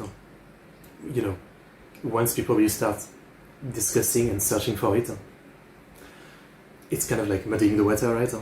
I mean, you know, it's like you drop something in a lake and you start rummaging at the bottom, and the lake was like clear, but from rummaging like all the sand and the stuff at the bottom, it becomes very clouded. That's how it becomes, right? And it makes it so much harder to search for something once everybody's searching for it, posting about it. It's something, yeah. Believes that the file itself definitely existed, as there's just too much discussion among those who saw it, in addition to some recognizing the girl as Akemi, for it to just be a spooky rumor. In addition, the Tubero was able to locate records of a file similar to 2chan. This one supposedly contains photos of a couple, but ended with images of the funeral of one of their grandparents. The photos could have been stolen by the Gintama virus and may have contained the virus as well. The program Winnie is still around today, but it's common knowledge how dangerous using it can be. It's also just not commonly used in this day and age anymore. So if you ever do encounter a file like the 2chan file, just don't open it. Just don't. I mean, it's common sense, right? I mean, all those people do it for fun, but if I was like an average user of 4chan, 2chan or something like that, I'm not clicking on a damn link. Like, that's kind of a crazy thing to do. I'm especially not downloading something. The Samejima incident. Geez, how do I even begin explaining this one? Okay, so the Samejima incident is a supposed incident that was frequently mentioned on 2chan. These mentions were often fleeting in nature, and the conversation of those claiming to know about it did not provide much, if anything at all. What was claimed is that these incidents were heavily covered up by the Japanese government and the Public Safety Intelligence Agency. It's something apparently so heinous that it cannot be discussed. The first surviving mention was recorded in the year 2001 on the information boards. The thread was titled, "Let's Discuss the Legendary Samejima Thread." According to the thread's creator, Samejima had become a legendary topic on the boards already, but despite that, the original thread from years ago, describing the details of the Samejima incident, was removed at some point. The LP was asking if anyone knew what happened and why that original thread was now gone. They also claimed to have been shocked when they read this supposed original thread for the first time. Now, despite all of this, not a single detail of what happened and what the incident involves is mentioned. And the way it was written seemed to be intentional so viewers would become confused and curious. There were some posters in there who started... Today would be called vague posting, and people would really get mad. And I agree. I hate vague posting. Incorporating details of the incident in small and cryptic fragments. There were also a lot of people who claimed to have read the original thread too and were highly disturbed by it. The Samejima incident would go on to be frequently mentioned on the site, but when it would always be super secretive and cryptic and involve people talking about how taboo the topic itself was rather than elaborating anything. With how many people were out there claiming to know about the incident but not talk about it, it was kinda clear that this whole thing was just becoming a massive inside joke within the 2chan community and a way to mess with the users that weren't clued in. There were eventually users who would become annoyed when the Samejima incident topic was brought up in discussion, telling people to just stop or answer that it was a dumb joke when clueless users asked about it. Now, at the very same time, some users still took the topic very seriously and told people it was a dark element of 2chan's early days that they're too afraid to speak of. In the years to follow, publications and media would discuss the Samejima incident, or rather the phenomenon of it. Some believe it's among 2chan's most infamous urban legends. To this day, mentions of the incident are still seen on 5chan and other surviving text and image board sites, which some say it's kind of something that's passed down from generation to generation now. When comparing, there are more people who believe it's just an elaborate and long-standing inside joke, and a tremendous amount of users remain faithful in committing to the bit and thus creating a false sense of reality. If that is the case. There is no confirmation if there really is a Samejima incident to this day, and if there is, it's very well concealed. So much so that I cannot even tell you what the heck this incident entails myself, but I do suppose that is for the best. The horrors of the Samejima incident are not for the faint of heart. Perhaps we should move on. Yeah, this one is definitely a meme. Has to be. Koko ni iru yo, Amir. This thread isn't creepy for its contents, but rather its lack of contents and bizarre patterns of activity within it. So, the original post was made way back on July 10th of 2006. The prompt was innocent enough. Simply the OP asking what TV network was best at providing high-quality live footage in their broadcasts. Okay. The thread received no responses following this. If anyone out there has any opinions regarding this, please share them in the comments though. Fuji TV is pretty banger in my opinion. They're pretty good. I don't know anything. NHK maybe? With ultimately no responses, the thread went cold and forgotten, sinking to the bottom with a plethora of other long untouched threads within the site. That is until December 7th of 2008, 2.5 years later. It was at this point that a second post was finally received on this thread. It simply read, "Why is this thread so empty?" The poster may have found the topic interesting and was simply surprised to see it never received any engagement. But then a third response showed up. A response that read "Koko ni iru yo," or "I'm here," was given only 30 seconds after this new 2008 post. So, little recap. We got that initial Can you have like notification on the site? You know, like you reply to your thread?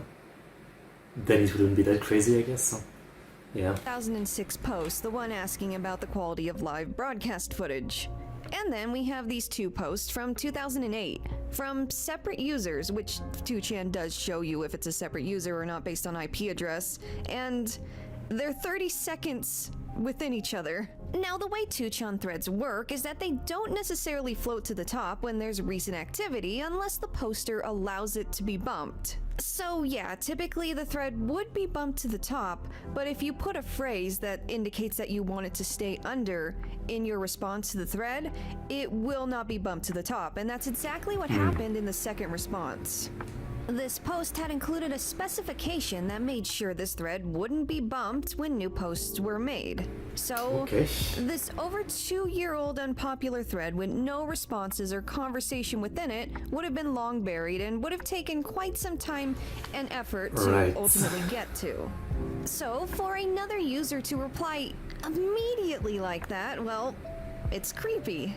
The I'm here user would have had to have been there lurking at the exact same time as the poster who asked why the thread went cold. Or some kind of bot, maybe? Like, imagine you're waiting for somebody you're DMing to respond to you, like sitting there waiting for them to finish their reply and you see the little bubbles, you know what I mean. Only, this is a random person in a thread that hadn't received any replies in years, and the Koko ni iru yo person had no idea this ancient thread would receive a response at that exact moment. Plus, you gotta manually refresh the page to see any new activity at all. Wow. Like, constantly keep refreshing it for the new this is activity really weird, that was non-existent in this thread until that exact very moment. Weird about the You get second. the point by now. Now, what I immediately thought after reading this is that somebody could have made the comment and simply asked a friend to go to that same exact thread and comment right after to make it creepy. Maybe one of them knew about this thread beforehand and just planned to do it to get a reaction out of the other users online. And if that is what happened, well, it sure did work. Some people also think this may have been the same person with just two different computers. Remember, this was 2008 and smartphones weren't really a thing just yet. Nowadays, this is a lot easier to replicate because, you got the phone and you got the computer. But Sure. back then, not so easy. And of course, this could have just been some wild and creepy stroke of luck. Maybe two people were both on this thread just wondering the same thing at the same exact point in time. Now, there is one other outcome, one similar to what happened with the infamous hard copy pasta I discussed in a previous video, that the screenshot could be fake. This is backed up by how nobody can find an archive of the original thread itself nowadays. However, it is 2024, and that's not that surprising considering how many threads are lost to time now. Yeah, If it yeah. does happen to be a genuine exchange, though, it's hard to get past how unsettling it would be to see such a sudden response. And while the Coco Yeah, but obviously there has to be some explanation outside of someone just constantly refreshing the thread, waiting for an answer, right? There has to be some other, simpler explanation. ni Iruyo quote with the little face is kind of a popular reference online now. Part of me feels like the person behind this was just trying to be friendly and excited instead of scary. Sure. Saying like, hey, I'm here. Like excited that they're sharing an interest, I guess. Again, if it is real. It's like boomers on Amazon, right? Where there's this thing that ask a question about a product and they just answer, I do not know, I did not buy this. I do not know, I bought this for my daughter. They just want to answer. Interesting. Oh, Casa Teto? I know about Teto. What's going on with Teto? I actually just reacted to a Teto song today. We You can all check out the know our reaction. queen Hatsune Miku, and also what Crunchyroll did to her recently, putting her on a TV screen during her concerts and such, but aside from all that, she is glorious and quickly became a staple of Japanese pop culture following the initial release of her voice bank in 2007. Now, Kasane Teto is another story. While definitely popular in her own right as a kind of icon, This video is from 2 years ago. This might be just before the modern resurgence of Teto. I mean, over the last year, she's just absolutely reblown up. iconic off-brand Miku, but also widely used and appreciated due to her accessibility and unique voice. Her origins vary greatly from Miku. In short, she was originally conceived as an elaborate troll hoax on 2chan. The year Okay. was 2008. I don't actually know Hatsune this Miku song. had officially released about a year prior, and many online users were already obsessed with her. For that reason, a lot of Vocaloid discussion and hype was going on within the 2chan boards at that point in time. Now, a group of 2chan users that frequent the VIP boards, or rather found themselves there after moderators had enough of their shenanigans elsewhere on the site, thought this was an ample opportunity to mess around with all these new Vocaloid fans. These users are often referred to as VIPers, and the term VIP is used sarcastically. It's anything but a VIP experience in there, I assure you. I've Sure. heard it's very similar to the random board on 4chan. So these VIP members decided to make up their own Vocaloid character, complete with art, character description, and intended voice actress.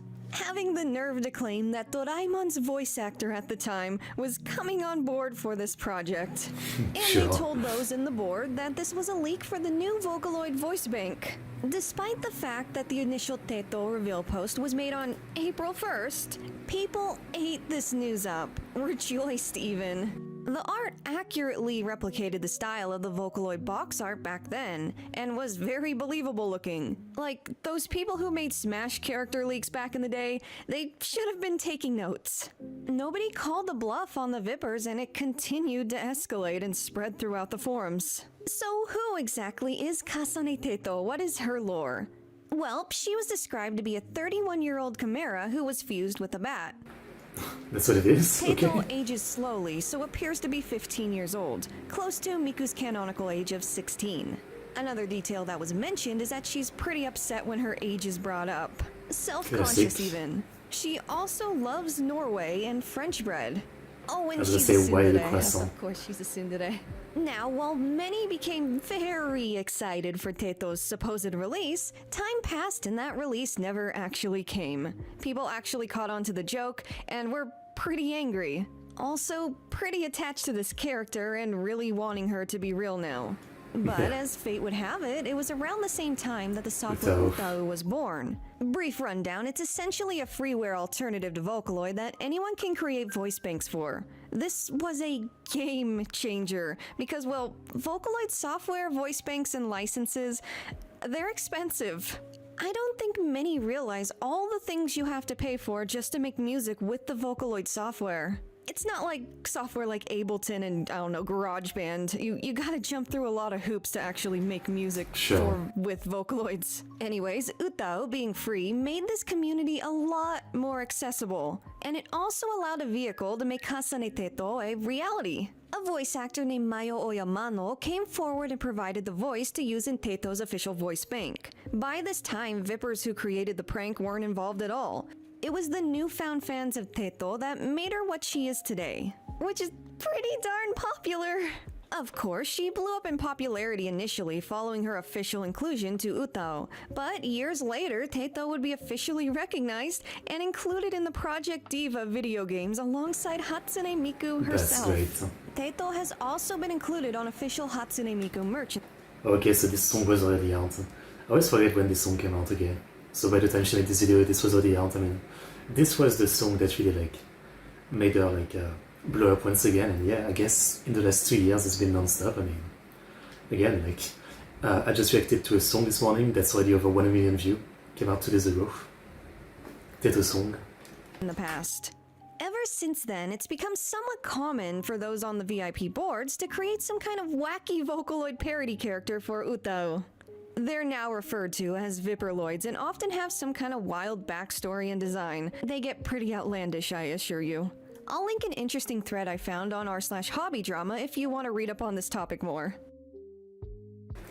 I do need to learn more about the origin of some of the other characters, yeah.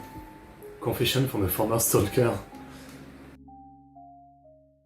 Time for a little emotional roller coaster. The anonymous nature of the boards allows for some pretty interesting confessions. And of all the bizarre stories on 2chan's, stalker stories are probably the most common genre of story found on 2chan. While most of them involve speakers who are unaware of how abnormal and, well, unhinged their actions are, a good example of this is the Denko saga, a topic explored back in episode 1 of the series.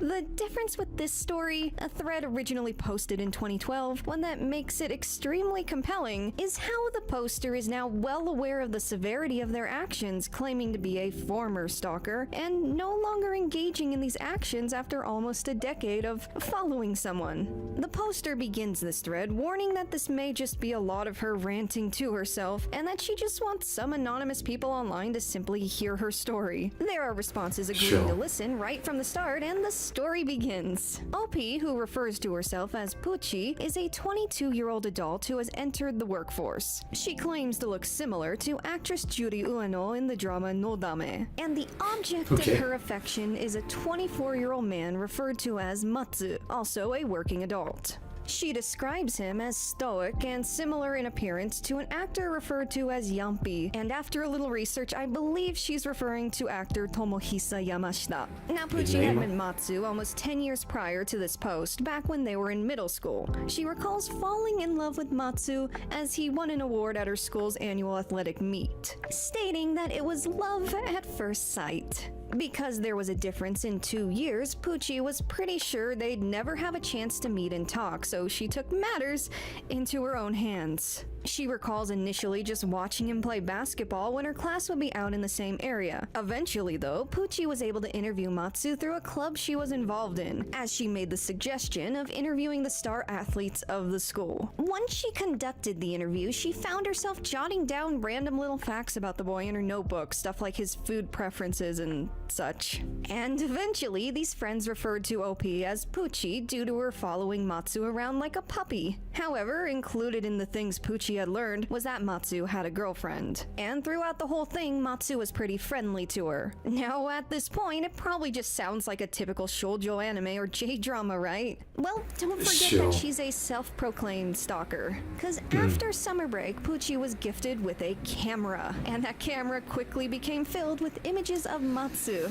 Pucci also admitted to taking stray hairs from Matsu's desk and lunch chair table and swiping his used gym towels. Later on, she would also admit to trying to bottle up his smell. So, on the day of Matsu's graduation, Pucci wrote him a love letter, one she recalled as being rather cringe. Matsu never replied to the letter, and the last middle school interaction was him patting her on the head before he left. Matsu apparently got into a school known for its athletic program. Pucci decided she would become athletic as well so she could get into that same school in a couple of years. She would also pass by Matsu's school on her way home, and even his home at night when pretending to go for a jog. She also attempted keeping in touch with Matsu, but never really received any responses. Now, she eventually did get into Matsu's school. Around the same time, Matsu had began responding to Pucci yet again, saying he broke up with his girlfriend, found a new one, and recently broke up with her too. And once Pucci entered high school, she realized Matsu was very popular, and he also stopped talking to her again once he found another girlfriend. At this point, after 3 years, Pucci tried finally moving on, dating a boy for 4 months before breaking it off. The boy did treat her well, but she just couldn't forget about Matsu. But shortly after, Matsu got dumped and ended up calling Pucci up yet again when upset. Pucci realized now that Matsu was only using her for consolidation whenever he got dumped and nobody else wanted to talk to him. Despite that, she still thrived off the attention because that's all she wanted. Soon Matsu left for university. At this point, approaching adulthood herself, Pucci decided to terminate all contact though, feeling she really had to get over him at this point. Eventually, Pucci had learned that Matsu's sister was unwell though. Stricken with grief for him, she established contact yet again, though she later learned that Matsu once again found another girlfriend and became jealous once again. Feeling like this whole thing was very unhealthy and shouldn't continue, she deleted his number yet again. At this point, Pucci was going to a separate university studying early child development, though despite her best efforts, she once again found herself feeling the urge to stalk Matsu. So when he called... I'm glad I'm not like that. Obviously, again, like, it's a mix of a choice and a mental disorder, right, to become like that. I think you can't fully say it's their fault, it's a mental issue, but it's also definitely, you know, there's some element of like making the choice to do it. But I'm glad I don't have that in me, at least I think I don't. I've never felt like being a stalker like that to any girl I like. I mean, it's like, you know, yeah, I'm just glad I don't have that, you know.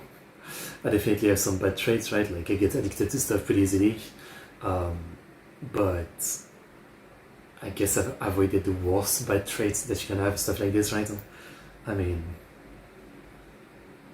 yeah, can't imagine being like this. They're up yet again, drunk and wanting help in getting home from the bar. She agreed. This ended up being a reoccurring thing, and eventually the two became intimate following the drunken advances of Matsu. It was Pucci's first time. And guess what? If you were expecting some kind of episode or dramatic plot twist, there really isn't one. Because eventually, the two ended up dating. Well, I guess there is kind of a plot twist. You know how Pucci said that the stalking is over now and she's a former stalker? Well, that's because they became engaged and got married. Okay, I see. Actually, not that weird of a story. I feel like I've heard like 2 or 3 other stories like this before. Yeah. Obviously, it helps if like the stalked person has no idea, right? If it comes out, they might feel some type of way. But yeah, I guess sometimes it works, which is a bad thing to say because it feels like it's gonna encourage other stalker, but Following the wedding, Pucci found out that she was pregnant, and it was finding out that she was expecting that made her feel the urge to admit her history of stalking to the users of 2chan, to just get it off her chest. So I wouldn't say that this story is creepy or unsettling, but I also would not say that it's a happy ending entirely either. Primarily because it seems Pucci was a tad, obsessive, and Matsu had a habit of taking advantage of that. But this thread is 12 years old now, and their child is probably 10 or 11 years old by now. It makes you wonder if it's still working out for them. Perhaps they grew past their behavior as teens, and they're happy together now. I mean, at the same time, someone like this, you would be afraid that they're also kind of yandere-ish and that they're extremely jealous and possessive, right? Which would probably not help the relationship. Assuming that the stalking was never revealed, you know? Don't want to be that guy, but it doesn't sound good. Pucci did refer to herself as a former stalker after all. Okay, I mean, yeah, great. Long cat Nobiko. This image is a staple of the early internet, and if you're unfamiliar with Longcat, well, I'm here to tell you it's exactly how it sounds. He's a very long boy. Around 2005 and 2006, this exact image of a cat being held up, paws sticking out, and exceptionally long became popular on the boards of 2chan. On there, their nickname was Nobiko. The name is a play on the term nobi, which means to extend or stretch out something. Adding ko to the end makes it a name. And voila, Nobiko. While Nobiko is well loved in Japan, the adoration soon spread overseas to the English-speaking 4chan. This was when all the image edits came about, as well as the name Longcat. They even developed lore for Longcat, involving an endgame level final battle known as Katnarok, where Longcat battled their arch nemesis, Toknol. Yes, yes, that is Longcat spelled backwards. This online popularity reached the owner of Longcat/Nobiko, and it was learned that the cat's real name is Shido, which I do love when animals become like famous meme like this, right? means white. It's a pretty popular pet name. Shido's owner also shared that Shido is female and was rescued from the streets as a kitten in 2002. She was also measured at one point, being around 65 centimeters from head to toe. That's about 26 inches. Now, 2002 was a long time ago. It doesn't feel like it to me, but I know it was a long time ago. But I'm here to tell you that Shido lived a long and happy life. Their owner updated their online fans for many years on their Twitter account. It was in September of 2020 that Shido's owner made the announcement that Shido had passed away. But Shido was able to live 18 happy years. Despite their passing, Longcat is remembered online and throughout media, most notably in Gigantamax Meowth's design, among many other things. Were you guys familiar with Longcat? Surprisingly, I didn't know this one. I mean, I feel like I know so many animal memes, but this one, yeah. Let me know your favorite internet cats over the years in the comments. I'm personally very particular to Uni.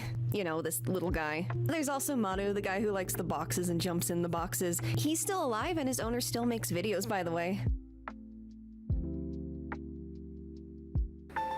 That's nice. Husky and Medley. Another animal meme. Husky and Medley is a romance manga that was published in the year 2009 and is often regarded online as one of the best and most realistic Yuri manga as far as story and character development goes.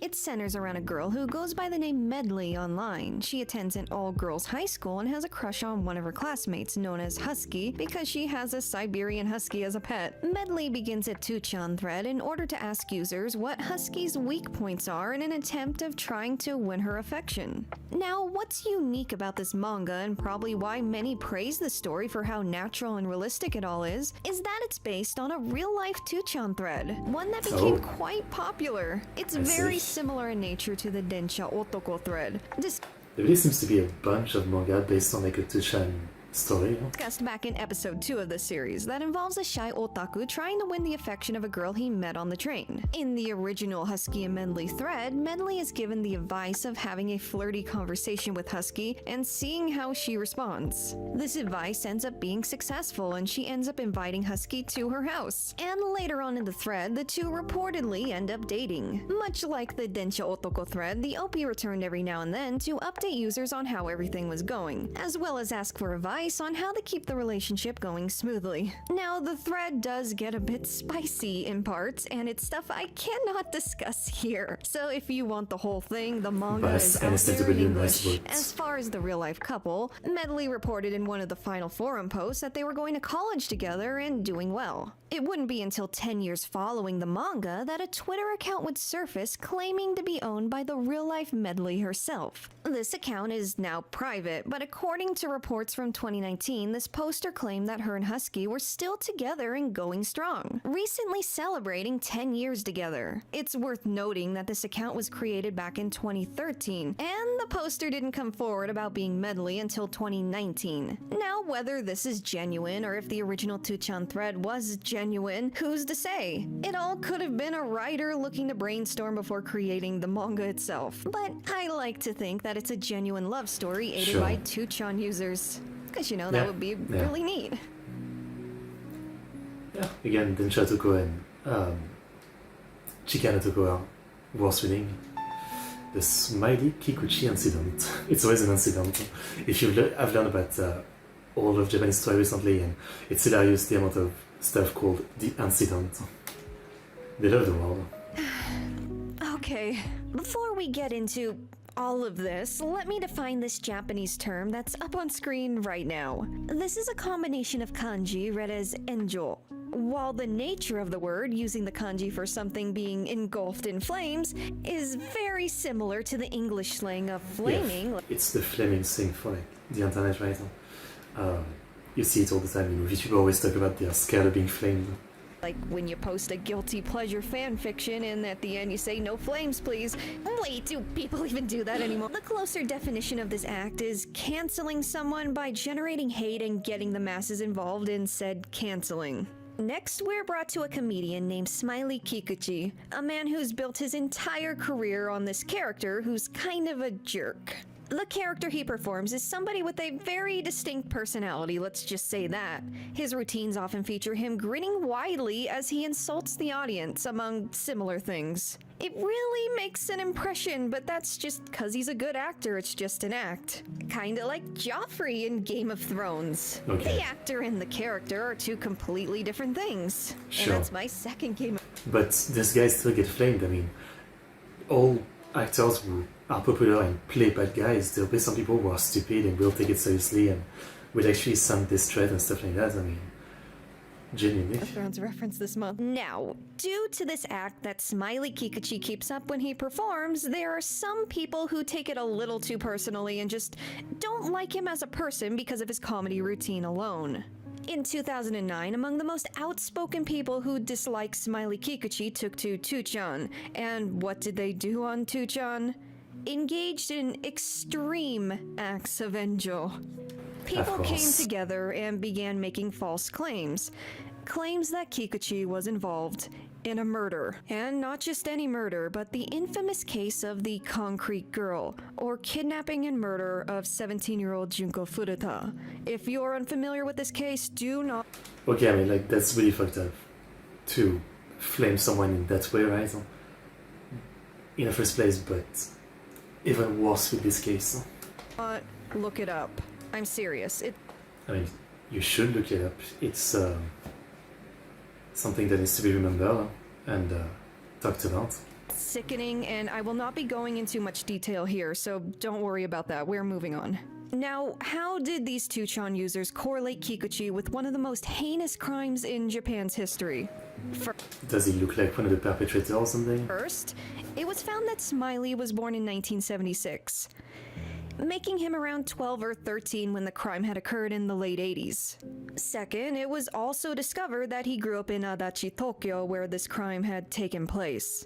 So, Smiley was a preteen in Adachi at the same time as these events, and that was enough for people to devise a false story to spread online.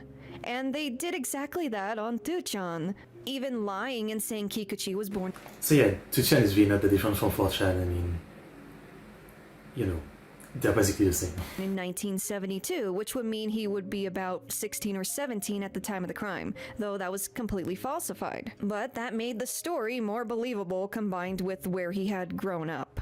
After the initial spread on 2chan, it was found that Kikuchi had recently started a personal blog. Those who believed the rumors and claims took to this blog pitchforks in hand and filled the comment section of each and every post with nothing but hate. While all of this is long past now, it's said that Kikuchi had to constantly delete his comments, going through and wiping them every 15 minutes.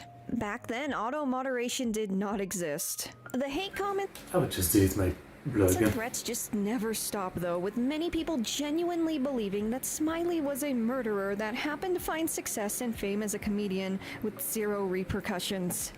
The worst thing is that, like, if you know the case, it was a bunch of teens who captured a girl and just raped, abused her to the max for like days or weeks or something. And the thing is that they were like underage, right? And in Japan, the law means that they basically only faced a year or two or something in like a juvenile prison for it, and then were released and allowed to change identity and just live a normal life. Which is why this case is so infamous. Like probably many that involve teen doing something fucked up and getting away with, you know, like a teen sentence, you know. I mean, it's a problem in many countries where, you know, like there's such weird way to look at, like, you know, someone who's like 16, 17 doing some really fucked up crime, and yet because of teen laws they only get a small sentence and are allowed to live a normal life after that. You know, it's just an insane concept. Gotten so bad that Kikuchi had said that he was receiving direct threats and had to go file a police report, genuinely fearing for his life. He presented all the comments and messages he had received as evidence. While things like this aren't often taken very seriously in the West, this harassment and borderline stalking was taken very seriously by Japanese authorities. So much so that they were able to trace back this harassment to 18 specific 2chan users. An investigation was done, and action was taken on these 18 users for harassment. One specific user, an unnamed woman, had been contacted by the Tokyo Metropolitan Police regarding suspicion on intimidation tactics. And while the exact identities of these users aren't completely known, the media had mentioned a high school student and another student attending university that were involved. Now, before I go any further, truly bad people should be called out on the bad things they do. Absolutely. The fact that random teens, though, can destroy an innocent person's career just because they don't like the work they do as an entertainer is highly disturbing. And it's not that surprising. Like, today, you know, Twitter does that all the time. I mean, sometimes they're right and sometimes they're not. And it's really like a 50-50. How many times do we see this? Like, Twitter just go on some kind of hate boner attack on someone, literally like insulting them of everything. And, you know, there's no consequences when it's proven wrong, you know? Like, the person is probably fucked up from all of it, but that's it. No consequences, and they just move on to the next target. the damage was still done, as it typically goes with these kinds of things. Many people will hear these claims, believe them on the spot, and not fact check or search for updates later on. To this very day, years later, Kikuchi's career has been tarnished due to these false claims. His blog was briefly taken down back in 2009, but now it's back up and the online flames have died down. Kikuchi remains working as a comedian, landing a number of acting and voice acting roles throughout the 2010s. In 2018, he wrote a book about the whole ordeal he faced and the toll it took on his career. Yeah, it's really something, seriously. The internet, huh? There's so much good and so much bad. No surprise there. It's just an extension of human, right? If you throw a cheeseburger at a cool guy, Nani? This is a 2012 thread detailing a pretty mundane yet indirectly eventful day a poster had after reading something in a bathroom stall a week prior. This thread reads like a written work, but it's believed to likely be a real person sharing a moment of vulnerability anonymously online. It all begins with OP waking up on a sad futon within his tiny apartment. It's inferred that he's not yet in his ideal place in life, not happy with his looks, and doesn't believe he's regarded very highly by those around him. Now, OP doesn't typically prefer Western food, but decided one day to go to a burger place for lunch. As he orders, just awkwardly muttering the word cheeseburger and nothing else, he feels like the cashier is regarding him as something repulsive. He receives his order, and as he leaves, he's reminded of graffiti he witnessed in a bathroom stall at an electronics store. It read, "If you throw a cheeseburger at a cool guy, it's highly dangerous." Perhaps OP subconsciously decided to get a burger due to that being in the back of his mind this whole time. He considers this and feels he needs to conduct a little experiment, simply convincing himself that this had to be done for science. And thus, OP goes to a nearby park, and instead of tossing his cheeseburger at some random pedestrian he deemed cool, OP had slightly different plans. Suddenly, he threw the cheeseburger upwards above his head, and the burger unceremoniously split apart and lightly plopped onto OP's face as it came back down in separate components. And of course, nothing happened. He opened his eyes and saw his warm, fresh burger wasted on the grass. So ultimately, OP decided to test this cheeseburger theory on themselves just to see if the universe deemed them as cool. And because there was no reaction between OP and the aerial cheeseburger, that seemed to be the odd validation they needed in their head to just confirm that they weren't traditionally cool. Feeling rather embarrassed by what they just did in public, but also relieved and happy nothing actually did happen.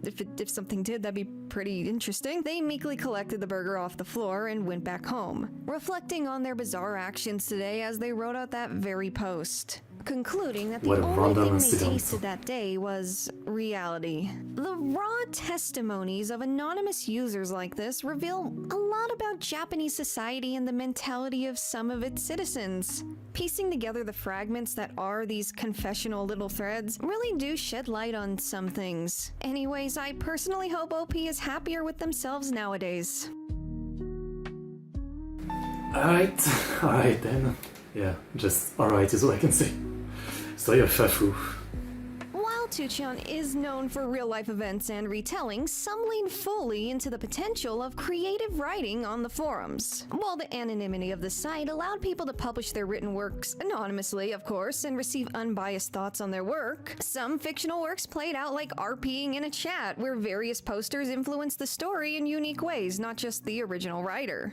We actually discussed one just like that. Well, if Husky a Medley is a work of fiction, that is. While writing stories on 2chan is a popular thing to do, it's not every day that the posters themselves come forward and claim their work. And it's even less common for a poster to go on and become a popular writer after starting out on 2chan. Well, unless there's a lot of writers out there that just never admitted to starting out on 2chan. Oftentimes, written works on threads can originate from a place of vulnerability or a lack of confidence, and they indirectly capture a glimpse of the poster's outlook on things around them. For Sugaru Miyake, who was originally referred to online as Fafu, 2chan was a true creative outlet. From 2011 to 2013, they regularly posted written works to the site, eventually creating their own page, claiming all of the works as their own. Many found themselves drawn to the stories that Fafu presented on 2chan for the writing style they practiced. That role-playing style I had mentioned previously was not used here. Fafu's works are often described as incredibly slow burns. They have a lot of small moving parts with bits of foreshadowing, but the gears themselves don't connect and begin moving towards understanding until at least halfway through each story. Those sudden revelations and moments when everything just clicks were very exciting moments for those reading the threads as they happened. Bro would just emerge on the forums without warning, start writing peak, immediately intriguing those present in the thread, and everyone just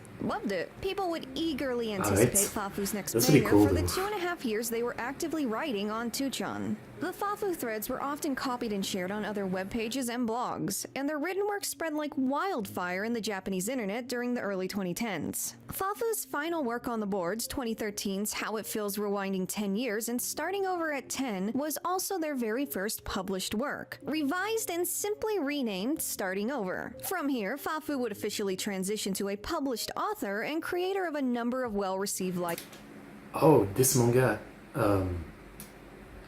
if the illustration is right, I think it's called I Have a Parasite in My Brain. I've read it. If this is the one.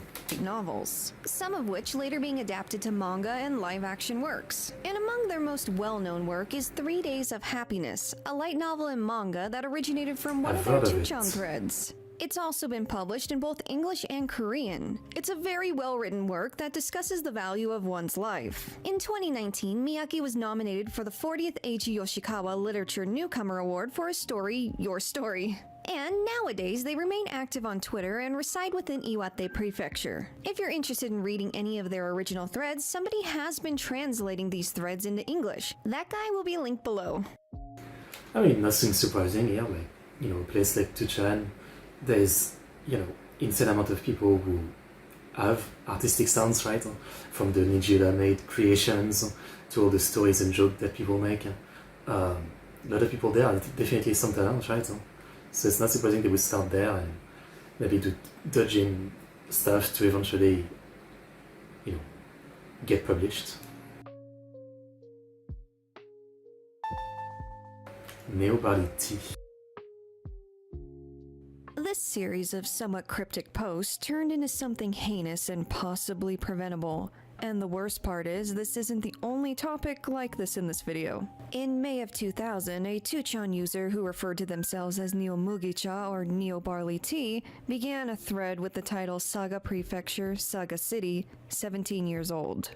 Below that was ha ha ha ha ha written in katakana. No further context was given. For this reason, many in the thread were confused. Some looked up these keywords and hadn't found anything. Others checked the TV stations for any news reports, still nothing. Most were baffled, simply wondering what this was referring to.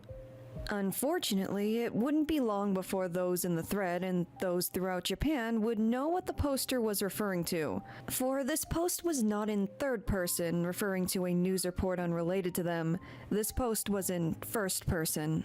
It would only be a few hours later that this same poster would be on the news throughout Japan, and it would be realized that these online posts were a warning of future events. Immediately after making this post on a computer, they then walked to a bus station center located in Saga City and waited for the next bus. Oh, okay. Actually, we've seen a video about this one, yeah. The bus hijacking incident. We had watched a great video about it, so I remember the details about this one. So I guess I can pass it. The poster who confessed to murder. In 2007, a thread was started with a disturbing subject line.